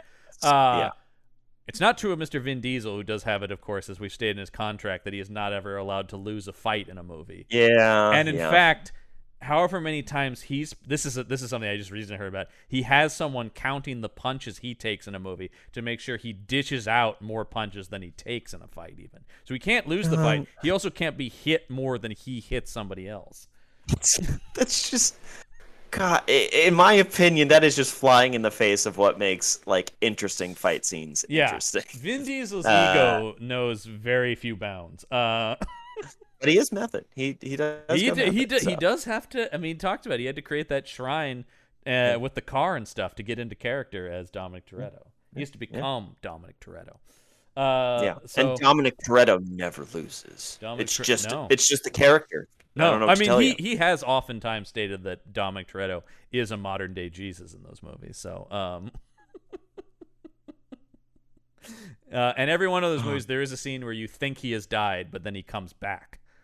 He's resurrected. He is resurrected at some point in every movie. Right. Essentially, yeah. Yeah. I do love those movies though, but those are hilarious. Giant Saturday morning cartoons as films, Yeah, which I love them. yeah, I love yeah. them in the same way I love the Roger Moore James Bond movies. Like it's just pure silly popcorn fun.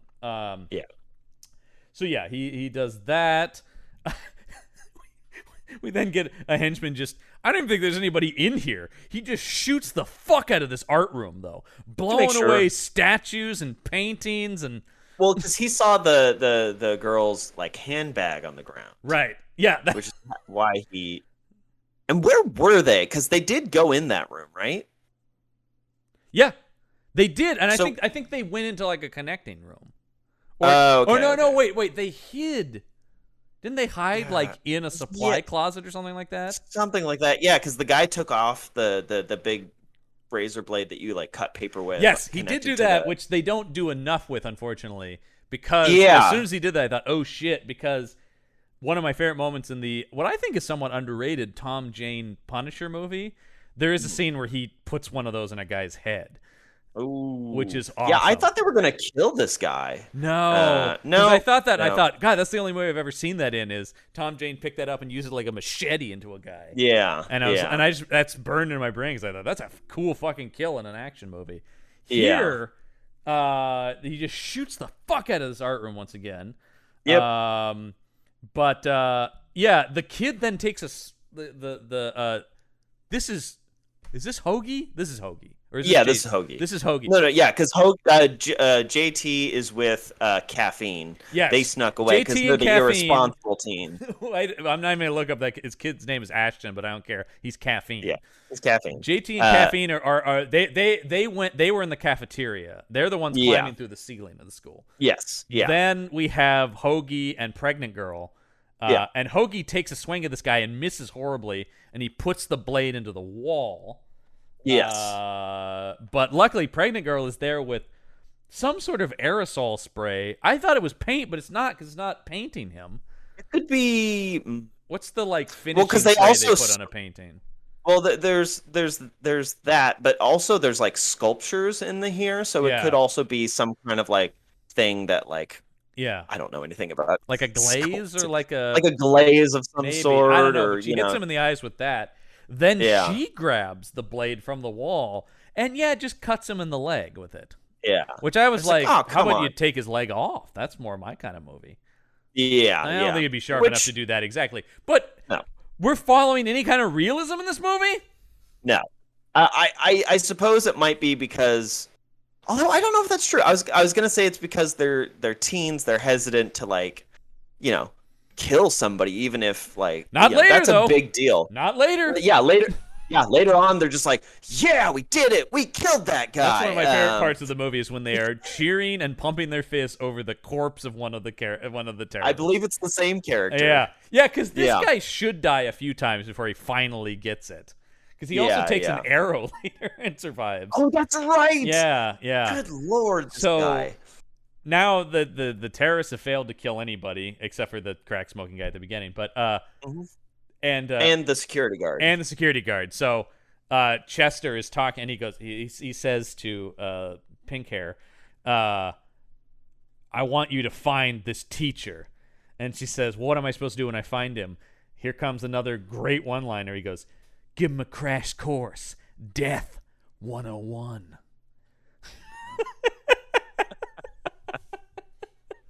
Firing on all cylinders. I did applaud that line. I love that. So all the students at this point have now found their way through the ceiling, through doors, through hallways, to the theater. They're in the auditorium of the school. Yes. Where it's set up for some play, obviously. I thought it was. Well, I guess there's a movie poster for Hamlet. That doesn't necessarily mean they're putting on Hamlet. Yeah, well, that's just there to set up an amazing one-liner later, which I don't know. It's going to be tough to beat when we talk about. We have a lot of nominees for.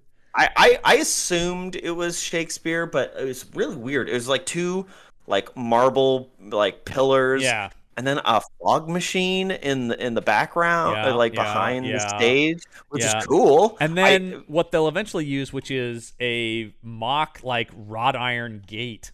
Right. Yeah, and they fly it up in the I don't know what play requires this set or those items. I mean, it literally could be anything. Well, I would imagine that it's just I guess we don't know what this school's theater department is like, but the school's you generally prison, just have so a can't bunch. Be that good. Yeah, it's true.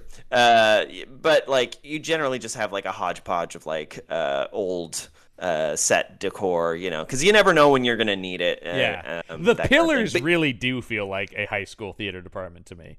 Those column pillars are in every play, no matter what's going on. It seems like. Yeah, and it's okay, well, it's Shakespeare, so let's just put two columns there, and that'll be the set. I do think it is shitty enough to be believable as a high school theater production. So yeah, although the fog machine, that is interesting. I would love to do a play and have a fog machine covering the entire stage. I could imagine a good production of Macbeth doing that or something. Macbeth or Hamlet, sure. when the ghost shows up. Yeah. But I was just thinking the Scottish Moors and stuff like that would be would be good Yeah. in Macbeth. But yeah. So they've taken refuge in the theater. As many of us have, John. Yeah. Don't worry though, because I actually do worry because now the Chester has found the file about Dolph on the computer. Yep. And that's bad that's bad news for him because he finds out this guy was leader of an A team. You and I do know quite a bit about A teams of the military. Sure. Yeah. From all those seasons of the A Team we watched, which is, I believe, the most accurate military program that's ever. And I believe it makes us an honorary general. I think that's right. I think we can command some troops. I believe so. If you've watched every episode of the A Team, that something that very few people have done. Very few people. Yeah, not everybody has the stomach for that, but you and I were exactly. There. We did it. Of course. So. Dolph is trying to cut through now the chain on one of these doors. So the welding of this starts the fire alarm. Yes. Which is only there because then the bad guys know where he is now because they once again are looking at the computers with the welding torches. Meanwhile, this cop, our cop friend from the beginning of the movie, pulls up and stops the villain who's sneaking around outside the school. Yeah. And we think, oh, great, an ally for Dolph. No. It's a twist. Mm-hmm. This cop's crooked. And, they very cleverly hinted at this at the beginning. There's a bit of foreshadowing when the what was formerly a military, ally to Dolph Lundgren. Yeah. Was like, hey, it's fine. We can kill kids. It's what we need to do. Sometimes you have a bad day. He has a line. You have a bad day. Yeah. You take a look around. You kill some kids, and you turn it around. I was having a bad day right up until I slaughtered those children. Now I'm doing a lot better. Gotta skip in my step now. So he's in on it, and the bad guy's like, here, just use your gun and go shoot Dolph. And the guy says, that's my service piece. I have to account for all the bullets I fire from it, which gives a dark chuckle in modern day. But yep. But he goes, you got to use an unregistered gun. Out comes the gun that Dolph gave him. He's going to murder him with the gun that Dolph gave him at the start of the movie. My God, this film did it. Finally, payoff. I mean, like we said, it's a low bar with the movies we're doing, but this movie actually does pay off things it set up. I cannot believe it. So everybody's shooting.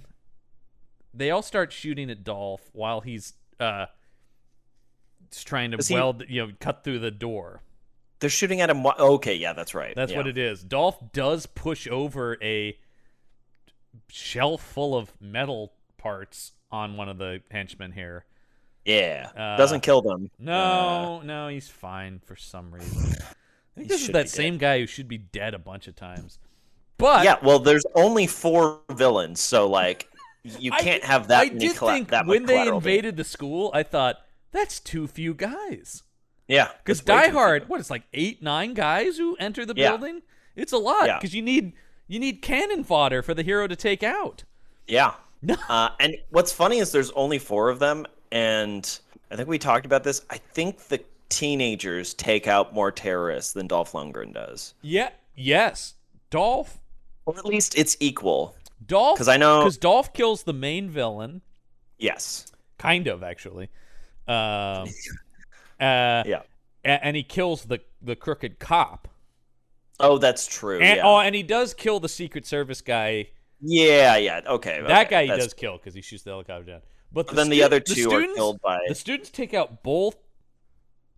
Wait, Gloria. They take out pink hair. They take out. And they take out the other guy too because they. Oh wait, I'm trying to remember how they kill one guy die. Because there's the guy who gets impaled with the giant. Yeah. Welded contraption. Actually, that's Dolph though. Yes. But then the other guy. Oh God! Now I had it. I cannot remember how. It's gonna be in my notes. I wrote down everything in the movie, Yeah. so we'll get to it. I'm pretty sure the other two people were killed by the teenagers. I know Pink Hair was at the very least, and Yeah. I think the other guy was. But I guess Dolph gets most of them. But you don't feel it. It's not like John McClane because he isn't. John McClane fights more of the guys than Dolph does in this movie. Once again, Dolph is really good at karate. Who'd know, though? Not according to this film. Yeah. So he goes, all right, oh no, right. So Pink Hair ends up shooting the tank that's operating the welding torch. Right. And Dolph leaps out the door as the thing goes up. So we get this slow motion shot of Dolph running as the whole side of the building explodes around him. Classic. And why the police didn't show up immediately after, I have no idea. Seems like, because literally, like a fireball erupts into the sky. I think the substitute... Didn't the substitute explain it by, like, they paid off the police? Like, there's a line, like a one-off line. All the cops were in on it, yeah. Yeah. Whereas in this... Just one cop is in on it. But I guess the other cops, their excuse here is they're all distracted by this imaginary vice presidential visit. I guess. That wouldn't stop somebody. How about the fire department responding to this? At the very least, yeah. Yeah. Or concerned citizens. I understand that the alarms aren't calling out to emergency services, but somebody would have seen the fire in the sky and heard this massive explosion. Plus, all the gunfire. There have to be people around. Oh my gosh, yeah. Also, this whole thing started just after school, so this can't be the middle of the night. I mean, theoretically, it's very... Yeah, it does get really dark really quick, though, so I'm wondering... It does go all night, too, because when they get out of the school at the end, it's somehow daylight, full sun. Yeah. So I don't know. I don't know how long they're in the school for. It's not. It's really not clear. Yeah. So this goes up, and the cop is mad at at Chester because he's like, "The fuck happened to subtlety? We just blew up half the school." And then Chester gets a great one-liner here. He goes, "Hey, don't go away mad, Earl. Just go away."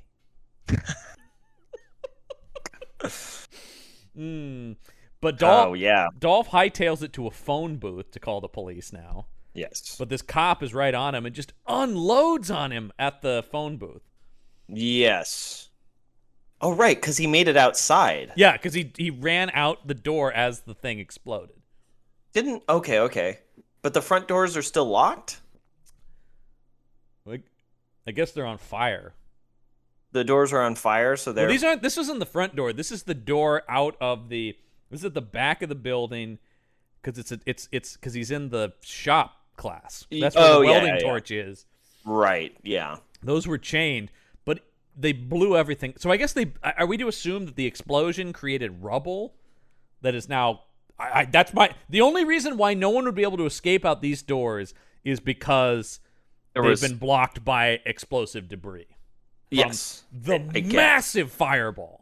Like huge. Yeah. So there's probably... you see it for miles. But once again, we're doing work that the script should have done. Right, exactly. Well, as we often do in these movies, we're having to fill in missing details. Well, clearly the screenwriter has something in mind. Mm-hmm. Well, I guess I don't know if that's true. But, like... it feels to me like they that's just a big left out... man. I mean, yeah. It feels to me like they left out key details that they didn't think they needed because and how is no one reading the script and going, well, wait a minute, what about this part? Like, I would be happy just to have that job on a movie of the guy looking for logic inconsistencies and the fact that it was literally punched up and there is like record of it being punched up and nobody was like, it had an original script in the 80s and then another guy wrote it in the 2000s. Yeah, like it feels like a first draft to me. And it's bad even by first draft standards. True. Because you're just like, some of this is... So Dolph gets to this phone booth. No, I don't fully understand. Dolph ends up back in the school. Yeah, which it seems like once he's out, he should just be out. But I guess does he go anyway? Well, because he can't leave the kids behind. Yeah. It's the lesson he learned back in Bosnia. So the cop shoots at Dolph. Misses a bunch. Misses a bunch. He's got it's a 1911 45 that he's shooting. Yeah.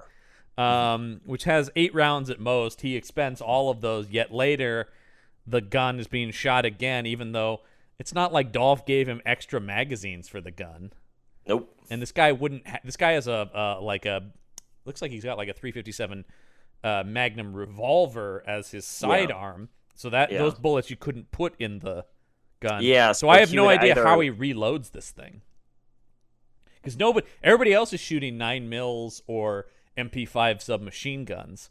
Welcome to John's Gun Corner again. Yeah. If I had an assumption, I would say that nobody paid attention to how many bullets are being shot, knew how many bullets the guns fired, or even cared. So, which just like these movies never hire consultants. Obviously, no, they never have any kind of military, and those guys are not hard to find. No, there's a lot of like ex-military and law enforcement guys who are happy to work on movies and consult on tactics and weapons. More so, you see it on bigger movies, but also you see it more so now on modern movies. I feel like are better about that.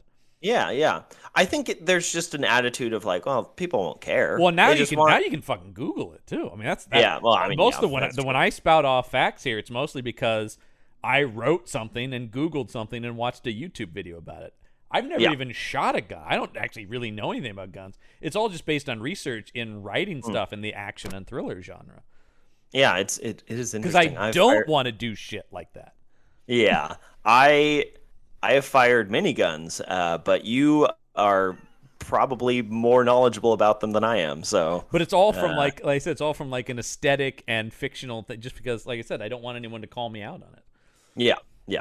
And it's also just nice to have like a logical consistency to your film. Absolutely, you know? And I want if I'm writing cops or soldiers, I want them to be able to talk about weapons and be accurate. Yeah. And this kind of stuff, I mean, I would say the majority of the audience probably doesn't care, but leaving an inconsistency in your film leads somebody to be drawn out of the experience, I suppose. And it's one thing where I can forgive a lot of the gun stuff, but the surrounding other stuff, then it pulls it back in. It's like, well, I'm sorry. Exactly. It's not like, well, it's a great plot, though, so I'll overlook the gun thing. You know, this is like, wait a minute, nothing makes sense, and the guns don't make sense. So anyway. Yeah, it's not like you need to be better at writing. You just need to do any amount of research. Yeah. Like just the bare minimum to, make your movie at least logical. Yeah. So meanwhile, the girl from the boiler room, the one with the crush on Dolph. The one who's high on meth. Yeah. She waves down this cop. Is her name Methany? Is that? I wish. No. Well, she is now. She's Methany now. So Methany waves down this cop. Yeah, who cares what her real name is in the movie? The movie doesn't care. Methany waves down the cop and is like, I heard shooting. And I can you help me? And he goes, yes, I can help you. Don't worry. I'm one of the good guys. He says as he's reaching for his gun to... What benefit is there to murdering this girl? I have no idea. As far as he could just put her in his car, which he then does, but he does. But he goes to shoot her here. Yeah, because then Dolph gets in a one-liner and he says, "Don't worry, I'm a good guy." And Dolph says, "Hey, good guy," and kicks him in the face. There's a kick. Oh yeah, that's true. Yeah. Okay, the beat cop thing is later. That's that's the finisher on him. Okay, because he then immediately gets another one though, where he kicks him in the face, and then the cop says, "Guess you haven't lost your touch." Then Dolph knocks him unconscious and says, "Guess you have." Yeah. Okay. So then they now know the kids are in the auditorium. Yeah. And the villain kicks the door into the auditorium and says one of the greatest lines in the history of film, Listman, I think.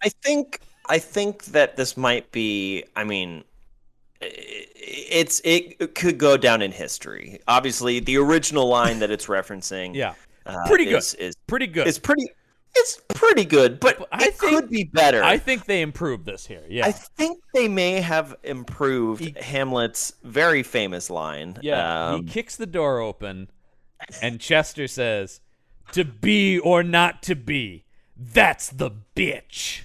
Yeah. I don't even. Which, if you think about like the rest of the monologue that happens, I think that's the one word you can condense everything in. You don't even need the rest of the monologue. When you just say that's the bitch, I get the whole thing. Yeah, you don't need to say the stuff with the slings and arrows of outrageous fortune. You're like, that's not necessary. Because here's the thing: Shakespeare, notorious overwriter. Too much. I mean, you're not terribly wrong, but he was really good at overwriting. yeah. But it was sort of a style. I guess it would. I wouldn't consider it overwriting because it's all good. But yeah, exactly. But it's just like the idea about just like to be or not to be. That's the bitch. Like, and then Hamlet walks off stage. Fuck, man, they're really. He just puts on his sunglasses. Oh, it's basically the Hamlet from Last Action Hero with Arnold Schwarzenegger, which is actually one of my favorite scenes in anything. It's so funny. Yeah, it's so much better than the rest of that film. Hey, Claudius, you killed my father. Big mistake. Something's rotten in the state of Denmark, and Hamlet's taking out the trash. It's so good. Just find that on YouTube. I can't recommend it enough. It makes me laugh so much. But yeah, so after this movie improved upon Shakespeare, what came after? The kids have rigged up a little trap here because they've raised this. Not actually. They're Home Aloneing. It's not actually metal. It's just painted to look like a wrought iron spiked fence. Because it's not. I don't think it is because it doesn't do anything really except. I thought she got like. I mean, I don't think she actually gets impaled by it. I think it just falls on her. I thought she got impaled, but then was okay. But I think you're right because she didn't. Falls on because I distinctly made the note of like, well, number one, I thought it was odd that it actually was a wrought iron fence. Then when it fell on her, I'm like, oh, I guess it wasn't. Well, I mean, it's the actual prop used in the film certainly wasn't. Whether or not it was supposed to be in the movie is another question. It doesn't pierce her skin or anything, but it does fall on her, which leads to the first of many uses of the villain calling her Pussy Puss. I literally wrote down Pussy Puss. Like, what? That's his little pet name for her. Oh, no, Pussy Puss! Because you're going to start calling Maggie Pussy Puss now. Yes, definitely. That would go over great. Yeah, that's how I die. R.I.P. Listman. Yeah, you know. Pussy Puss. We all gotta die sometime. So then the kids use that distraction to run off out of the auditorium. And then, this isn't a one-liner. Did you catch this next thing he says? Because it is so insane what he says next. And this is a prime example of there's no way this was in the script. He goes, "Shoot them, Victor! Shoot them in the bum!" I did catch that. What is that shit? I don't That's know. improv. He's fucking around on that. I don't even think that's. Yeah, he must have. There's no way he thought that was going to be in the movie. Shoot them, Victor. Like, Shoot them in the bum. What? Why bum? Yeah. Like, why? Like, that's not common vernacular in the U.S. It's not bum. You might as well have just said arse. You know, like that's not. Yeah. I think we could have left it honestly. In my script, we probably just shoot them, Victor. Yeah. Yeah. Shoot them. That would be a bad guy line. It's not a. Shoot them in the derriere. Yeah. Shoot them in the perdelka. That's check, sir. Oh. Shoot in the glute. Yeah. Now we're talking. We know he loves rhymes from a monologue he has later in the movie. Exactly. Oh man, I should play this character. You would have been great. Actually, I feel like you and this actor are somewhat similar. The other the actor he kept reminding me of is Josh Radnor, who played Ted Mosby on How I Met Your Mother. This felt have like that energy. Like an evil Josh Radnor. Yeah, evil Ted. Yes, this is alternate mirror universe Ted, who's way overacting. But like you said, we'll take overacting in these movies. We do establish here that Hoagie can't use the machine gun, even though he was talking earlier about knowing how to use a machine gun. Ha, the kid we thought was a gangbanger can't actually use a gun. Yeah. I'm laughing my ass off. Yeah. But then So funny. then Victor says to Pink Hair, "Are you okay, pussycat?" And Chester's just like, "Hey, get your own pussycat." I don't know what that... What? I don't know. I have no idea. That sets up tension that never has any other scene to do with it. I completely forgot that was mentioned at all. Came out of nowhere. Because all of his lines are so quick and just thrown out with no sort of thought. So it's hard to keep his track of lines are everything he says. insane in this movie. So yeah, Dolph then handcuffs the unconscious policeman and says to the girl he's going back to the school. And she's like, "Why?" And this is where he does say, "They're my responsibility." Yeah. But little does the girl, because he tells her to get in the cops' police car and drive down to the police station and tell them what's going on. Yeah. While Dolph heads back to the school. But... Which I think is very irresponsible to let a meth head drive a police car. I know. He lets Methany just take off in that police car. She's probably just going to go buy more meth. She's just going to go joyriding, yeah. She's high as a fucking kite, man. You probably think she's in a spaceship. 3, 2, 1, blast off! Woo, woo, woo, Made woo, woo. the turn to ground control. Just blasting David Bowie. We found her on the side of the road singing Space Oddity. It was weird, man. So he heads back, but little does the girl know, this cop keeps handcuff keys in his shoe? Oh, he's a crooked cop. I watched this and I went, he was ready for this situation?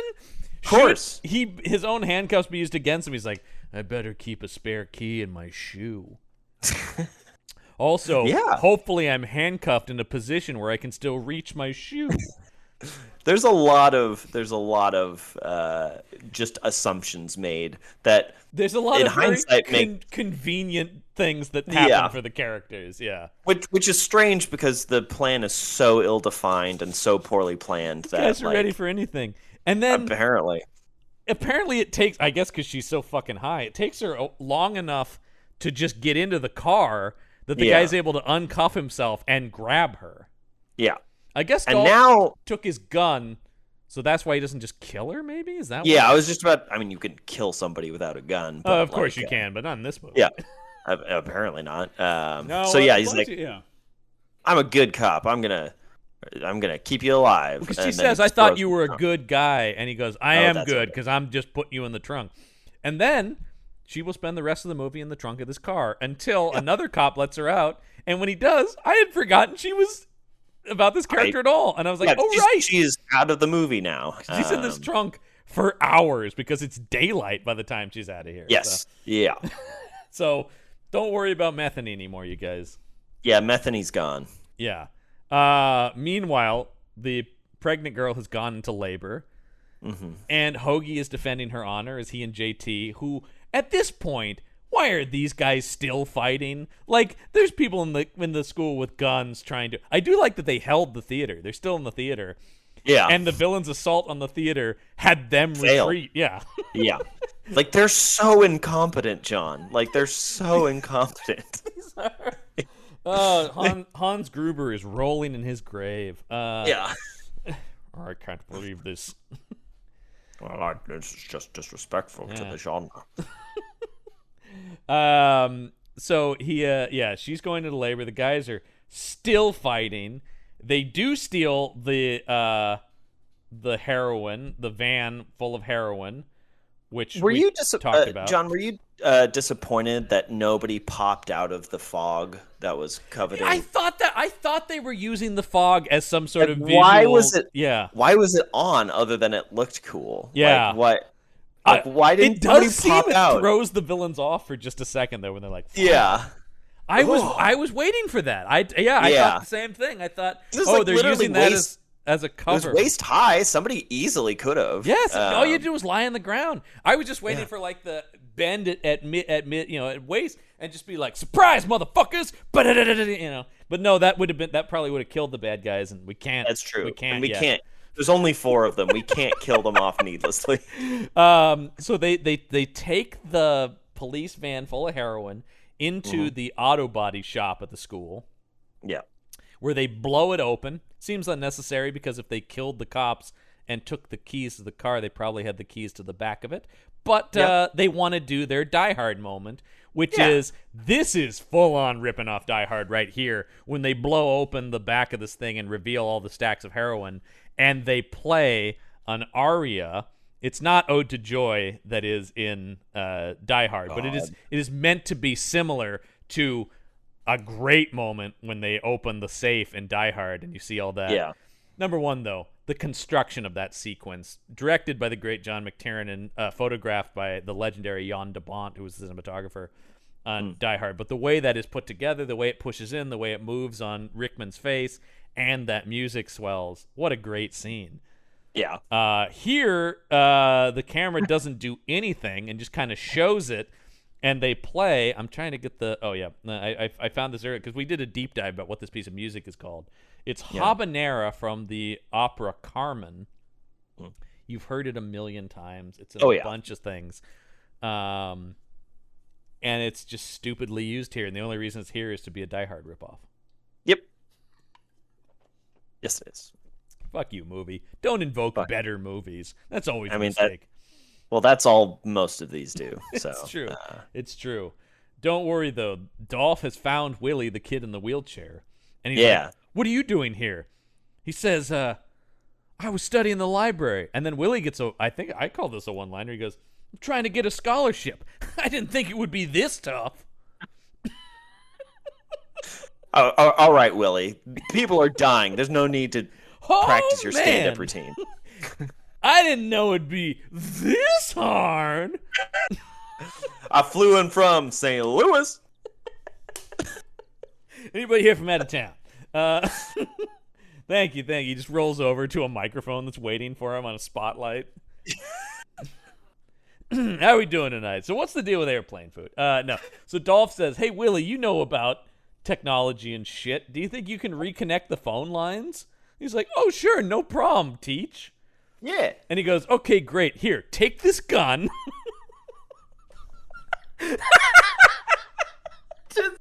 He so willingly hands teenagers guns. Multiple They're gonna times. fucking shoot themselves.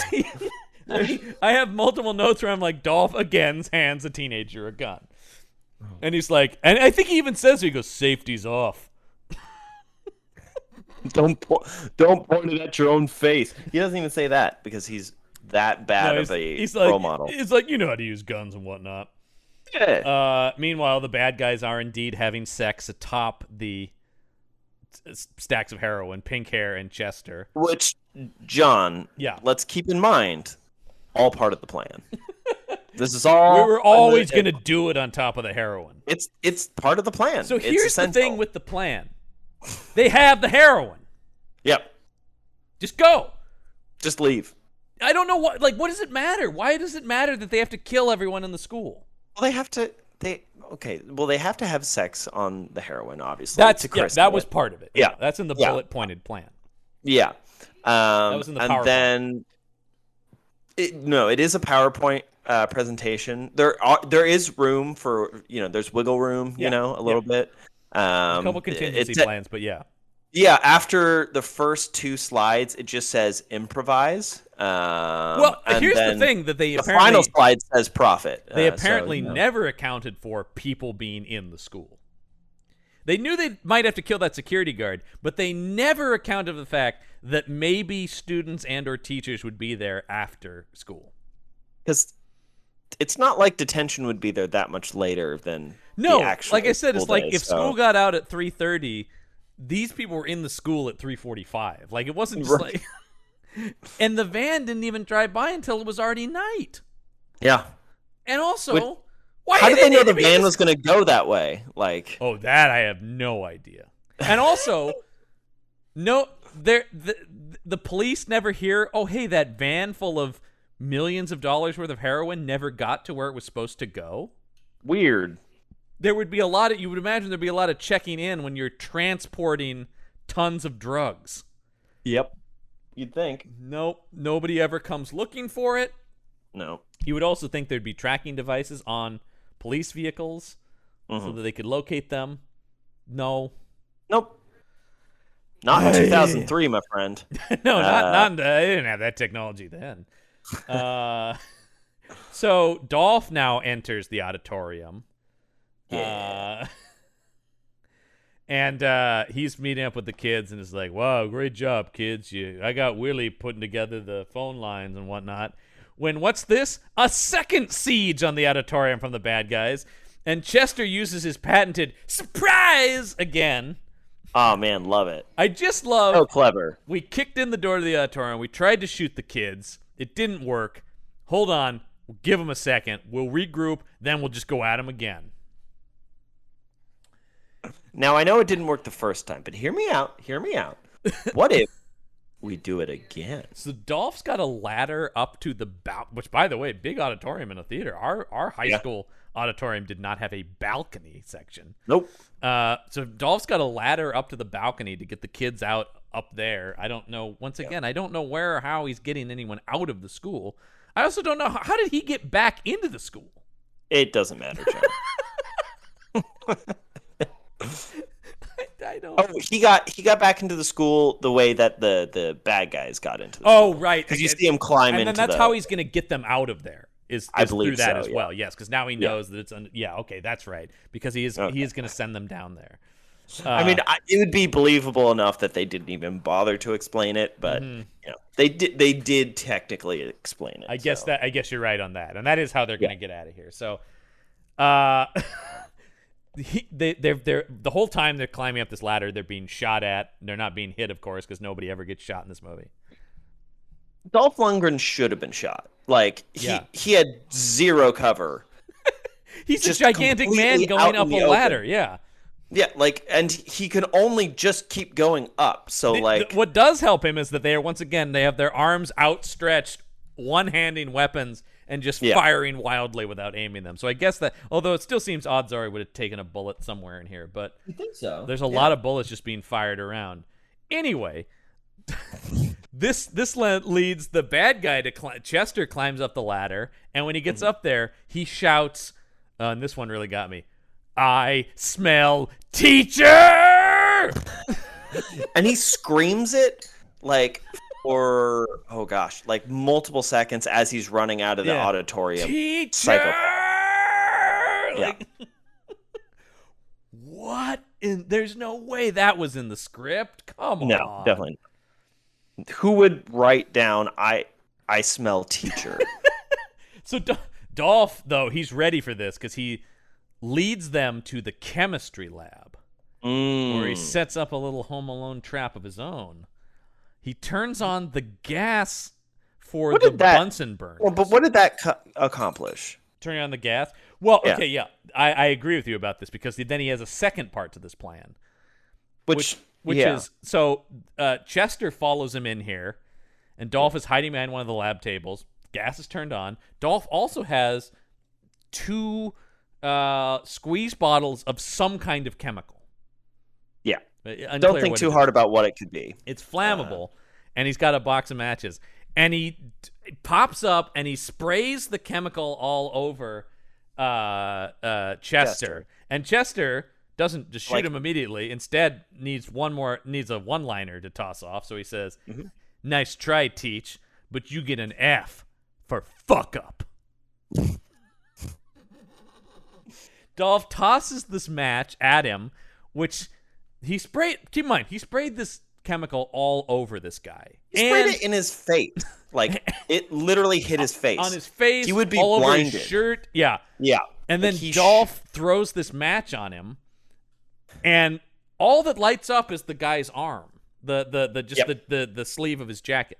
His entire upper body should be engulfed in flames. Well, because when he threw the match, I thought, oh my God, they're going to kill the main villain right now? That's what I thought, too. And also, yes, you're right about. I don't know what the gas had to do with anything.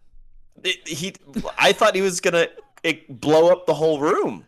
I thought he was gonna put the match in front of the gas and then use it Right. like as a stream of fire at the guy. Yeah, or something. Instead, I don't know. It seems like once again, just the chemical in the match would have accomplished more than this. This guy should be entirely covered in flames.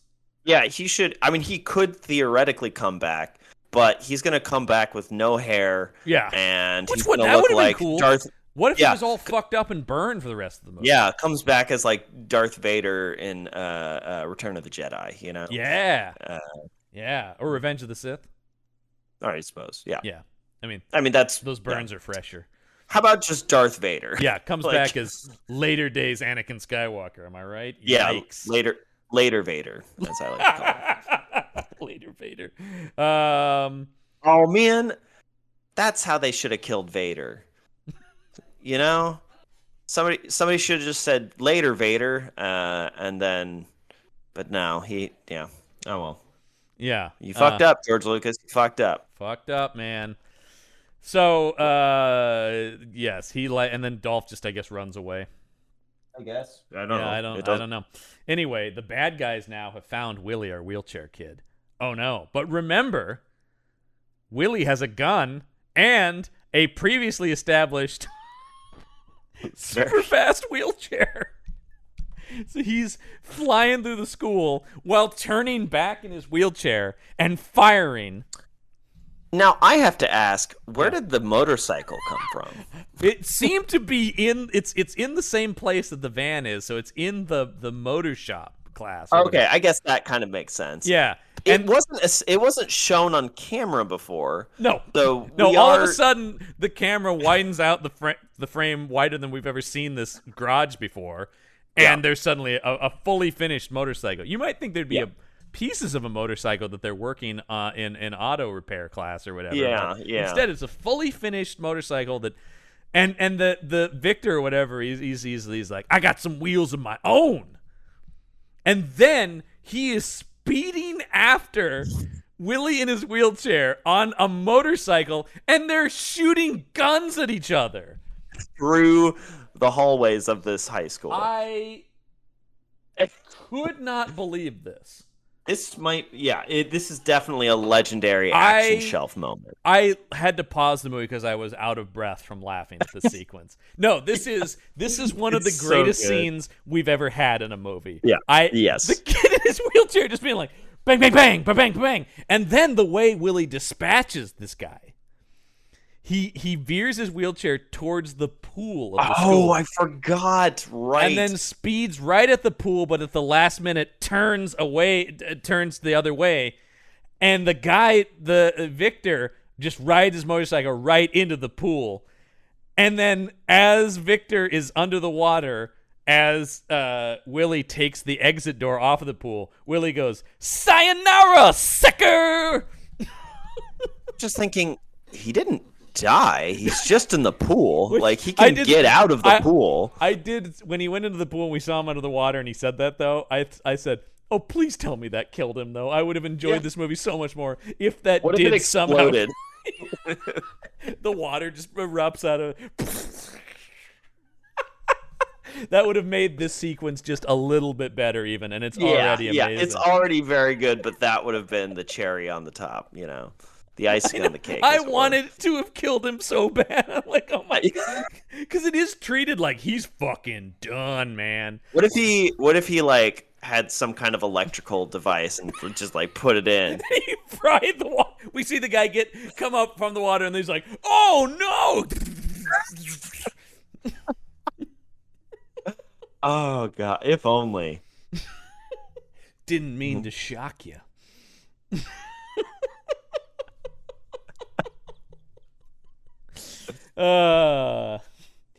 Us kids these days, shocking behavior. There's any number of things that could have been done there. That race was electrifying. Yeah, there's some. I was going to say something with electric. Yeah. Yeah. So the kids have now become trapped in the gym. Because they're just moving from room to room. I guess, and just the same sequence keeps happening, but in different areas.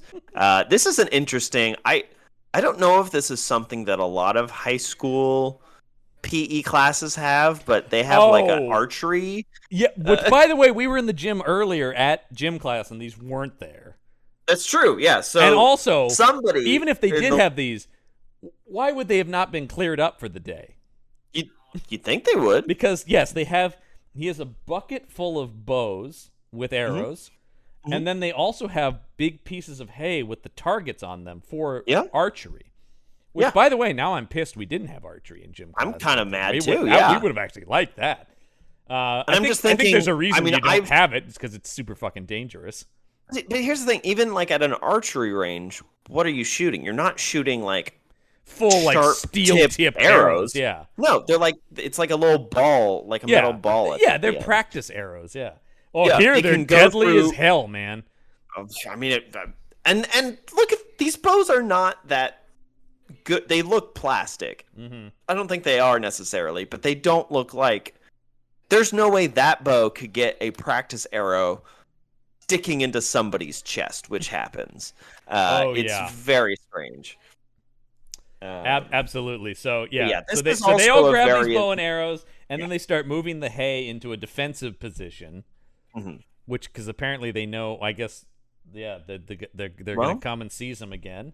Yeah, I guess But now third time's the charm. The cop guy is finally warning the villains. Hey, that teacher isn't just a teacher. He was actually part of an Alpha Special Forces team that I was on in Bosnia. Probably should have come up sooner if you were part of the plan. I think so. So now it's Dolph and the caffeine kid. Oh, good. And the caffeine kid is like, man, I just want to get out of here. And he goes, you just want to leave all those other kids behind? And the caffeine kid's like, yeah, I guess you're right. It's just like my dad always says, I'm a loser and a coward. I wrote this down. Yeah, please tell me what he says. Yeah. I am a chicken shit. Yeah. My old man was right. No wonder he left. Yeah, no wonder he left. That's it. That was a laugh out loud moment. Yeah, for me, and then Dolph is just like, hey, we still got a chance at this. And the kid's just like, they have guns, we don't have anything. And he's like, remember what I taught you about Vietnam. Whoever has the most spirit can win the day. We have spirit. Yes, we do. And then apparently that's enough for this kid to go like, all right, I'll fight terrorists with you. I guess murder's okay. What are we going to do? But he's like, but what do we do? We still outgunned or whatever. And Dolph's like, I have an idea. We need some armor. So am I to, because obviously this contraption that these two idiots put together doesn't already exist in the metal shop. No. So are we to assume that they welded together this like wheeled metal like monstrosity in the time? This assault on the gymnasium is happening? Is that what we're led to believe? Because yes, what they end up building is it's got a big metal like battering ram barricade on the front of it. It's on wheels. It has a flamethrower attached to it. And it has like triceratops spikes coming out of the front. It's got these spears on the front of it, so it can impale and burn. I was bummed they didn't burn anybody with the flamethrower. That was such a shame. They should have like impaled and then I thought that was going to happen. Yeah, it was just for show. It was just a intimidation. So the villains once again siege the children in the gym. Yep. This is, by the way, the villain's third siege of like 4 kids. Keep failing. They're so bad at killing these kids. And keep in mind, they already have everything they came for. They could go at any point and leave these kids. We never do really get what the next part of the plan was after get the heroin into the school.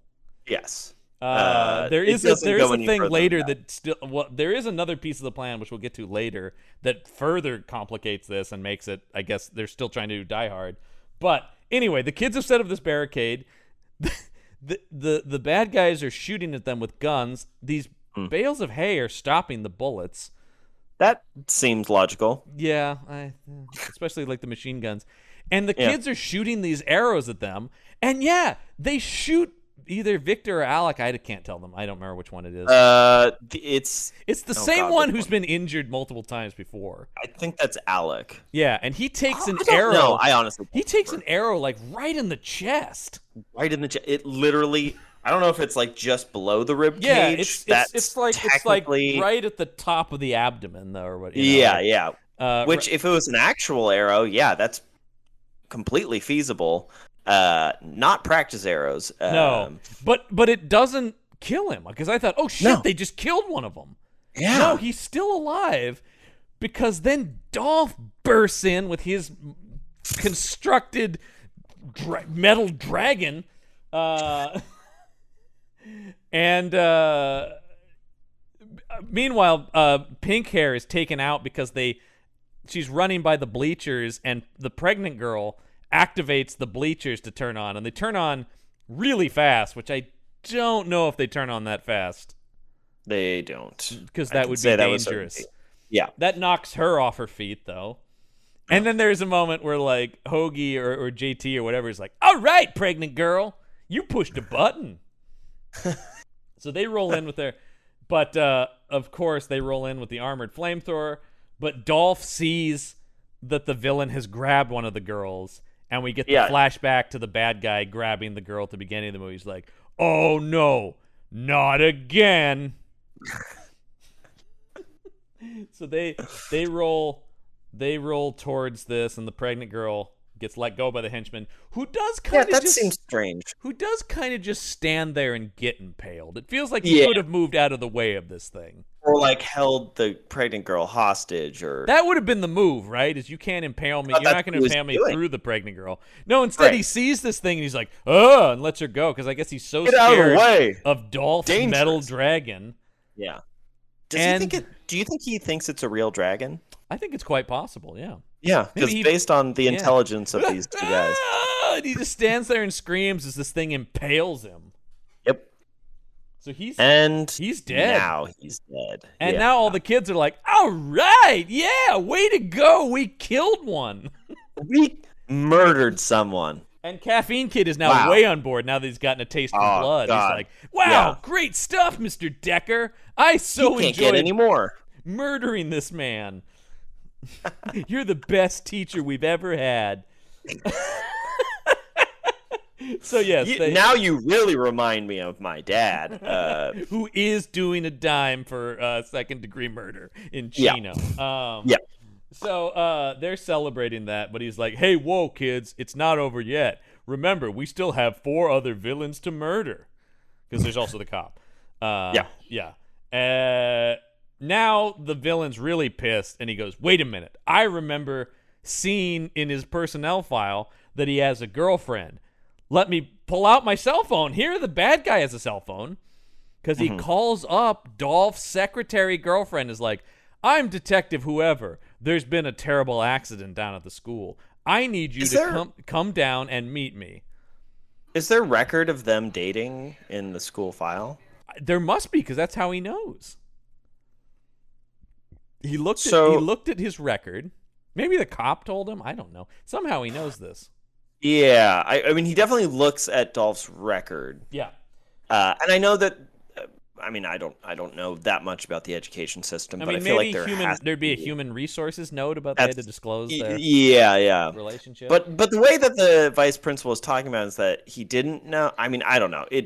Whatever. I don't know. This. I thought, are you kidding me? They're gonna pull this character back into the plot to make her a hostage? Why didn't they just keep her in the school? Like, it doesn't make sense. Or also, if he got one of the kids and held them hostage, it still would have been enough. That also makes sense. Yeah, you don't need any of this. They should have just taken the pregnant girl. Actually, had one of the henchmen take her, and then they used this. Yeah, they literally were. They could have. He took her hostage for a second before getting impaled. So So he calls her up and says, "You better get down here right now, because we have to talk about something that happened to your boyfriend." She's like, "Oh my God, yes, I'll get right over there." So she drives. You can trust me. She drives down there, And he meets her out. Once again, she's not suspicious of what he looks like at all. No. And he's like, yes, I'm... Two pistols and Yeah. like holsters to his side. Yeah. He's got like this weird scuzzy like red shirt. Yeah. He looks like he's on heroin or something. Like he Again, looks the like bleached hair, the black nail polish. He's like, yes, I am a homicide detective or whatever. Like, no. Nope. So I'm he gonna buy it. immediately kidnaps her because I do like. He goes, "What did you say your name was?" Like, actually, I'm not a cop. And he pushes her and he's like, "I'm a deranged maniac," or whatever, something like that. I'm a very unhinged man. or something. Yeah. Something along that line. You're like, what? Okay. All Okay, right. Jesus Christ. Yeah. And so, yeah, he's kidnapped her. She's immediately taken hostage. Meanwhile, Dolph is poking around the locker room of the school. I guess. Yeah, I'm trying I to don't remember exactly what the deal with this is. I don't know what he's like what he's doing at this point of the film. This is where I started to be like, I don't know what Dolph's plan We've is. I never don't known what the know. villain's plan is, but we Right. certainly don't know what Dolph's plan is now. 'Cause we took out one. Yeah. We still need to take out 4. Yeah. Dolph heads down to But the what is lockers he- on his own. Well, Yeah, because he's but what is left he the gonna kids do? up in the gym. And Okay. he goes down to the locker room, which we're assuming is attached to the gym. I don't know, Yeah. is that to clear the way or make sure nobody's there? I don't know. He's just so willing to abandon teenagers. But he does give Caffeine Kid a gun and says, keep an eye on the other kids. That is not the teenager I would trust with the gun. I just said gives another kid a gun. Yeah. But anyway, the cop is somehow waiting for him down in the locker room and just shoots Dolph right in the chest. Yeah. And you're like, oh no, they've murdered Dolph Lundgren. Oh darn. And so Dolph is laying face down on one of the benches in the locker room, having been shot. And he gives this whole thing, the guy, about, look at us. After all that time in Bosnia, here's how we end up. Just a teacher and a beat cop. And then Dolph raises up with his machine gun and just fills this guy with holes. Unloads, yeah. Shoots the son of a bitch to pieces. Yeah. And then says, now you're a deadbeat cop. Yeah. This might be my favorite one. That one's pretty solid. That's a solid Yeah. action hero one-liner. And then we Yeah. see that he had the flask the guy had given him earlier in his shirt pocket, and it stopped the bullet, and also affected him in no way. Just like how the cop was using the gun that Dolph Oh my gosh, this movie's brilliant. Yeah, the screenplay's This really movie working, man. It really works. Really, Wow. really works. Yeah. So many layers. So, the flask stopped the bullet. Now, though, the bad guy's about to raise the stakes. Uh-oh. He gets on the PA system himself. He's got Margot, who is the secretary / Dolph's girlfriend. Yep. And he proceeds to give a little broadcast to the school. Now, Listman, I took the time last night to write up a little script for what he says here. I did transcribe his monologue from this movie. And as we do from time to time, we want you to use your well-acclaimed acting skills to bring to life for our listeners. We can't use clips here legally, so we have you are going to interpret Chester Lamb's taunting monologue over the PA system of the school to Sam Decker, as played by Dolph Lundgren.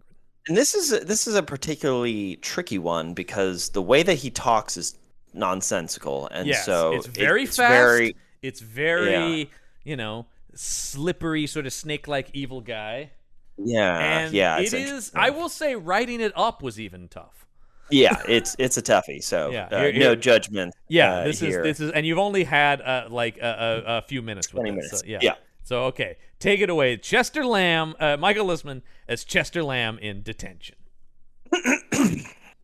Babies, babies, babies, this is your blackest of black sheep. Just a lamb coming at you live on Radio Free Lincoln High. And have we got a rocking show for you tonight? We have a very, and I do mean very, special guest. All the way from the inner city that has no pity, baby, sweetie, honey, say something for the boy in the trenches. That's right, Sam. We've got your precious cargo, Margot. Your Delilah live and in studio, but for how long depends entirely on you. So, what's it gonna be, Sammy? You want to take door number one? You go home a winner and not a sinner with some lovely parting gifts? You want that, don't you? Of course! We all do! So here's some incentive. Going all the way back to the revolver. A certain sound with a bullet, so to speak. Let's give it a spin.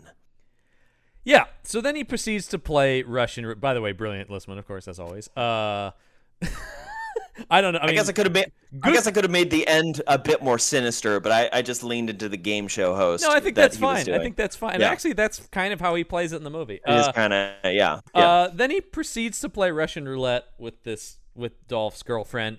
And so keep in mind, everything we describe pretty much from now on, he's doing this as the rest of this movie is happening. Like, we keep hearing him over the PAs playing Russian roulette with Margot. I do love your precious cargo, Margot.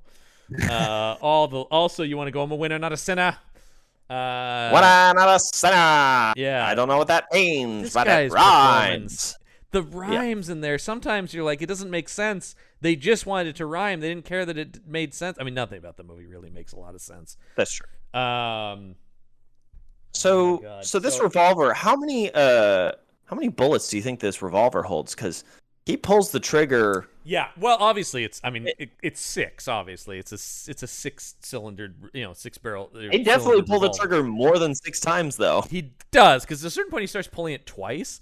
Yeah. 1 for you, 1 for me, 2 for you, 2 for me.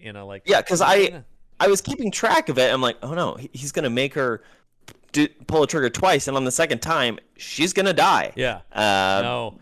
And then also, I love at least 5 times he says, "This is your final chance," and he's got the gun, with the hammer pulled back to her head, like he's gonna shoot her, but he just keeps saying, "Last chance, Sam. This is it, Sam. Your final chance. The absolute last chance, Sam." And once again, I'm just going, just take your heroin and go. What are you doing? I don't know. But it keeps cutting to Dolph crawling somewhere. Yeah. It's not clear where he's crawling. Right. But he is crawling. And I do like his line here. This is a one-liner I have from him here when he's got the gun where he says, "The next sound you hear will be your lady's brains becoming the soup du jour." But he didn't say it properly. He said the soup du jour or something like that. Yeah, he did. He did. Like say he didn't. Yeah. It's very strange.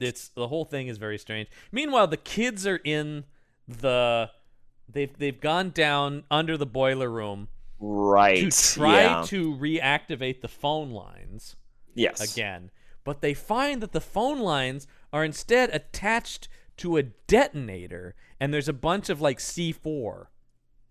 Yes. And pink hair shows up here. Mm-hmm.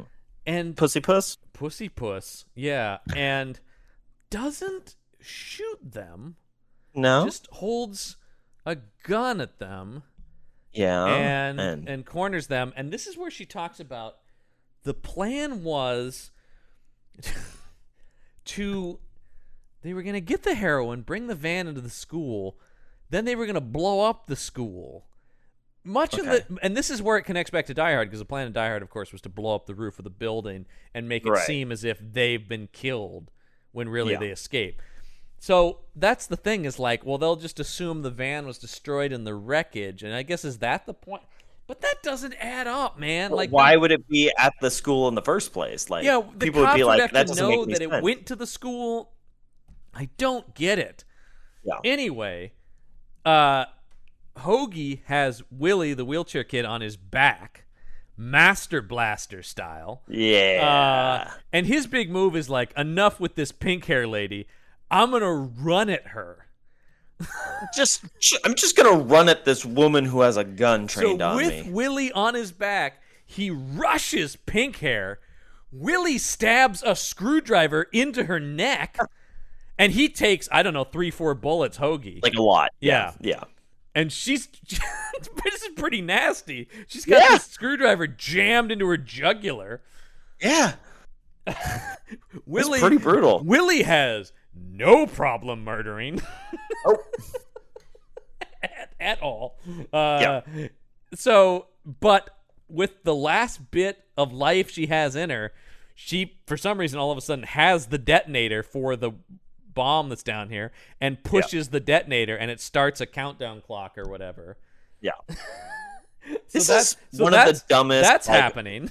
Yeah, this is one of the dumbest like countdown like bomb, because the solution is, I don't know why it took them so long to. I mean, I know it cuts back and forth, but like it's like a 2-minute countdown. Yeah. It cuts back and forth to Caffeine Kid is in the shop garage. I forgot this happened. This is where he's gone totally unhinged. And he's like, all right, fuck it now. And he gets in a car. I think it's the police car that they brought with them, isn't it? Is it? It must be. It has to be. I don't know what, unless there's another car. Well, I don't think it is the police car, because it was raised up, so he lowers that's right. it so down. There's another car in the in the auto repair classroom. I don't know why he didn't take the tank that was also in there. It's strange. And there's a lot of everything. He drives it through the wall of the classroom, out the locker, so again, which is on the other side are lockers, which he crashes through. Yeah. Then he speeds towards the security's office with the computer in it. I guess is the idea that this unlocks the doors.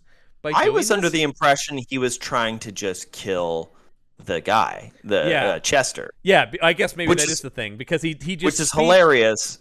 Because Chester dives out of the way as this car crashes through the security office.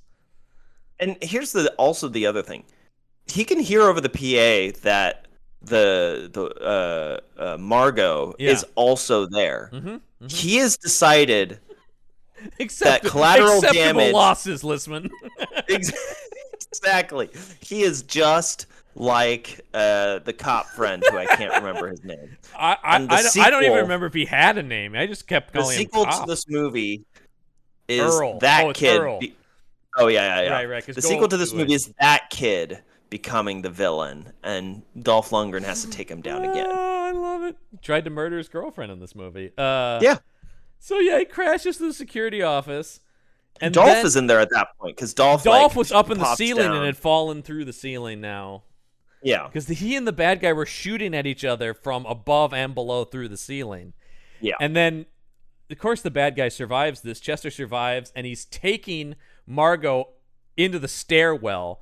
And Caffeine Kid just follows him with no plan beyond chasing after him. And John, there were no plans to begin with. Why start now? No one has a plan in this whole movie. And Chester turns around and shoots Caffeine in the gut. And it goes to slow motion with that, like, oh. And Dolph being like, a little bit. And Dolph's like, no. But then he's holding the bullet wound right to his stomach. He's like, I'm okay. Just go after him, Dolph. Meanwhile, the kids down under the boiler room have this bomb that's counting down. Yep. That's also happening. And they're like, oh no, what are we going to do? And Willie's like, well, I don't know, maybe I could clip the wires to it. Which I thought that's where it was going, like a red wire, blue wire thing. Yeah. No, instead, Hobie, with his last breaths, is like, push the button. Like, and, obviously. And all you have to do is push the detonator button again, and it turns the bomb off. It's so dumb. Why didn't they just immediately click that button and again? They do it. They get it with 2 seconds left. They push the button on the thing. It took way too long for them to do that. Mm-hmm. Oh my god, they're so dumb. So we're all right there, except for Hobie's dead now. Hobie dies after saying that. We lost Hobie. Everybody, the only kid who really did anything beyond. He was kind of the best of them. He was the best of them. Willie and Caffeine are way on board for murder. Yeah, that's true. And out of the two of them, I would say Willie's more empathetic. Yeah. But at the end of the film, he seems to be the only one actually portraying that he was affected by the trauma that he just went through. So it's true. So Dolph chases Chester and Margot up to the roof, where now the Secret Service guy is in his helicopter to pick up the drugs, Chester. right? Yeah, they don't have the drugs though. So what does he have? Because he hands him something. He does hand Chester him something. hands him. But it couldn't be. Oh, I mean, there was a huge pile of heroin. That's true. I don't know what he handed him. I don't know I don't know what's going on at this point. I guess I just assumed it was. I didn't really think about it, but it's like he was going to hand over the drugs. I don't know, John. I don't know what this is. I do like that it's full on daylight at this point. Yeah. All of a sudden, it's the middle of the afternoon. It doesn't look like it's like sunrise. It's very sunny and bright out here. Yeah. And I do love another one-liner here from Chester as he pushes Margot over, because I guess he just pushes her to the ground and says, "Thanks for the memories, bitch." Why didn't just hold her hostage? But like what? No, instead Dolph's right on him, and these two participate in an extremely lame fight. Oh my god, it was so bad, John. It was just like cut, punch, Yeah. cut, left hand punch, Terrible. cut, and it just kept doing it. It was reusing shots. Absolutely it was terrible. so lazily done. Yeah. Which is like which is why I was surprised when I looked up the name of the stunt coordinator, Shane Cardwell, who has been in a lot of like legit action films and like big budget stuff. Yeah. So why is this the fight scene that happens? This is the climactic fight scene. It felt at the like they end didn't of the movie. have time or something. You know, they were just like, Yes. the fight, right? I don't know. So boring. Yeah, I don't know. Yeah, he does the stunts for some of the Marvel movies and Fast and Furious and and he was already doing stuff at this time. He did the Boondock Saints before this. He's done a lot of stuff. Oh yeah, he's worked with Wesley Snipes and tons of great stuff. Like a super legit stunt coordinator, and this is what they come up with. This is what they come up with.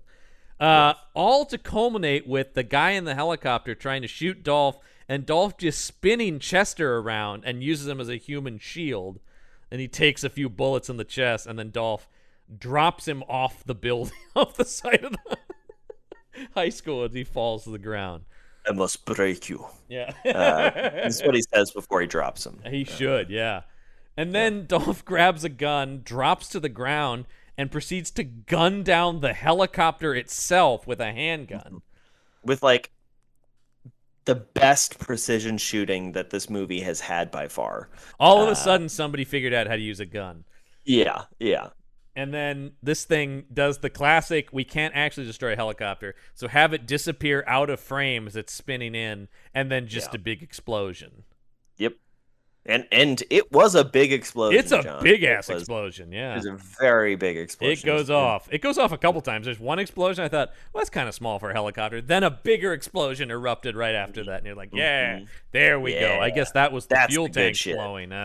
Yeah, I guess. I don't know. Anyway, now the police have suddenly shown up, and a cop lets Metheny out of the trunk of the car, to which, once again, I'm watching it going, oh, right.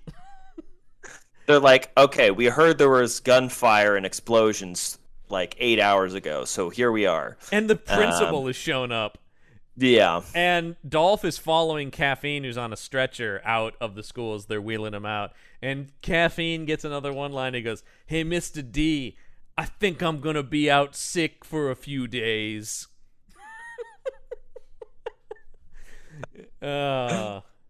And yes, JT finally says, yes, I am the father of this baby. And then he's telling it to every cop and everything. He's like, I'm going to be a father. Apparently this experience has made me ready for fatherhood. I don't know how. Yeah. And then the principal shows up to go, hey, hell of a job there, Decker. Wait, what? In what world? Yeah, wait till he sees the interior of the school. Here's the thing: when Caffeine said, "I think I'm going to be out sick for a few days," I'm like, "I think school's going to be closed for the rest of the year." Yeah, like Several rooms were shot to hell. There were two separate large explosions. The shot this glass is Yeah. smoldering cinder at this point. Like, Yeah. it's just And then rubble. there's like a van full of like a mountain of heroin. So like I did want we don't ever see the cops find that van. I wanted them to be like, oh God, that's where the heroin went. oh, it's wondering where it went. Oh, and look, the two bodies of our fellow officers. Hey, Oh, and what about this other officer who shot 80 times in the locker room? That we have no once again, it's that thing we've talked about in a lot of these movies. These cops will have no context for what they've walked into. Nope. Yet everybody at the end is like, oh, hey, great job, Dolph Lundgren. Great job on... You did nothing wrong. And then, he shows up to say good job. And then, of course, Dolph goes, yeah, hey. Well, because the guy's like, too bad we're losing a great teacher like you who destroyed the entire school. And then Dolph's like, hey, I'll see you on Monday. And the principal says, so it takes a shootout to get you to stay? And then Dolph makes a finger gun and points it at him. And then the movie ends. I was really hoping he did the finger guns and then the principal actually got shot. Oh, God. But I just thought, what? And already Dolph's like, you know it. I just killed a bunch of people. Plus, there's dead students in there. Yeah, it's very strange because one, as you mentioned, school wouldn't be in session on Monday. No one's coming back on Monday. It would be out for the rest of the year. Yeah, or I don't know where in the school year would define this. At the very least, move to another location. At some Right, point, exactly. Because the school is a wreck. Yeah, and it's kind of all Dolph's fault. Yeah, I suppose so. They could have just left instead of killing the terrorists. Yeah, exactly. It's really it's insane. And once again, let's talk about the two dead students inside. Yeah, that seems like that be would be a important. lot of focus in there. This maybe not as great a job for Dolph. Yeah, like actually, kind of a bad job there. Yeah, Dolph. really, actually, very bad. Yeah. And then that's it. That's the end. Roll credits. That's Detention from 2003. Listman, our kill of the movie. Oh boy. There's a couple. Normally we avoid shooting deaths, but I do think that cop just being lit up was pretty good. That's pretty good. The screwdriver to the neck. Screwdriver to the neck. Screwdriver to the neck is good. Impaled by metal robotics, dragon. metal triceratops. Oh, they got into the robotics class. That would have been great. I think it's one of those three. I don't think there's any better ones it is I can think of. Definitely one of those three. Yeah. I mean, I want to give it to impaled by metal dragon or dinosaur. That is kind of what I'm. It's a where I'm fucking leaning, metal dinosaur that Dolph built. It's pretty impressive that he built it in a matter of minutes too. Like that's probably the most impressive part. Did they have another welding torch? Because didn't the welding torch explode? Oh, there must have had. But also that took the shop with it. Yeah. And what's really funny is that it took him forever to break the chains on the door with the blowtorch. But this thing they threw together in under 5 minutes. Yeah. Yeah. I say we give it to that one. We have to just for the instrument of death more than anything. Yeah. All right, we have a lot of choices here for one-liners, so let's quickly run through the. I think we might have the same one in mind, but let's go. I think we do, but here they are. The gang leader at the beginning says, "You got a problem," and Dolph says, "No, you got a problem, me." Then when he asks what he teaches, he says phys ed and history. Punches the kid in the gut and says, "That's phys ed." Grabs his gun and says, "And your history." Upon popping out at the security guard before he kills him, the villain yells, "Surprise!" Oh, yeah. When Dolph announces there are people in the school with guns over the PA, Caffeine Kid says, "No shit, CNN." When Pink Hair asks Chester what she's supposed to do when she finds Dolph Lundgren, he says, "Give him a crash course. Death 101. When Earl, the cop, is mad about all the destructions happening at the school, Chester says, Don't go away mad, Earl. Just go away. After the cop identifies himself as a good guy while also trying to murder one of the high school students, Dolph says, "Hey, good guy," and kicks him in the face. The cop then responds, "Guess you haven't lost your touch." Dolph kicks him again and says, "Guess you have." Upon kicking in the door to the auditorium, Chester says, "To be or not to be, that's the bitch." Oh, I forgot. That one's in the running, man. That's a serious contender. That's top 3 for sure. When Dolph asks Willie what he was doing at the school, he says, "I was studying in the library, trying to get a scholarship. Didn't think it would be this tough." Upon chasing after Dolph, Chester screams, "I smell teacher!" Then, after he's been sprayed by chemicals, but nothing immediately happens to him, Chester says, "Nice try, Teach, but you get an F for fuck up." I think that was a sweaty one. He was trying too hard on that one. Yeah. Upon faking out a guy on a motorcycle to drive into a pool, Willie says, "Sayonara, sucker." So clever. After the cop says, "Look at us, we're just a teacher and a beat cop," and then Dolph proceeds to murder the bejesus out of him, he says, "Now you're a deadbeat cop." Yeah, that's another top 3 in my opinion. Yeah, taunting Dolph over the PA system with a gun to his girlfriend's head. Chester says, "The next sound you hear will be your lady's brains becoming the soup du jour." Seemingly no longer needing the girlfriend as a hostage, he pushes her to the ground, Chester does, and says, "Thanks for the memories, bitch." And finally, while being wheeled out with a bullet in his gut that he's completely fine for some reason with having, Caffeine says, "Mr. D, I think I'm going to be out sick for a few days." That one's not bad either.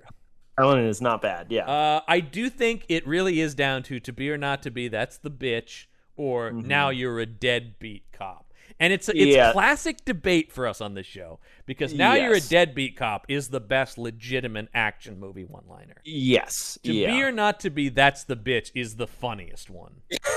It's definitely the funniest.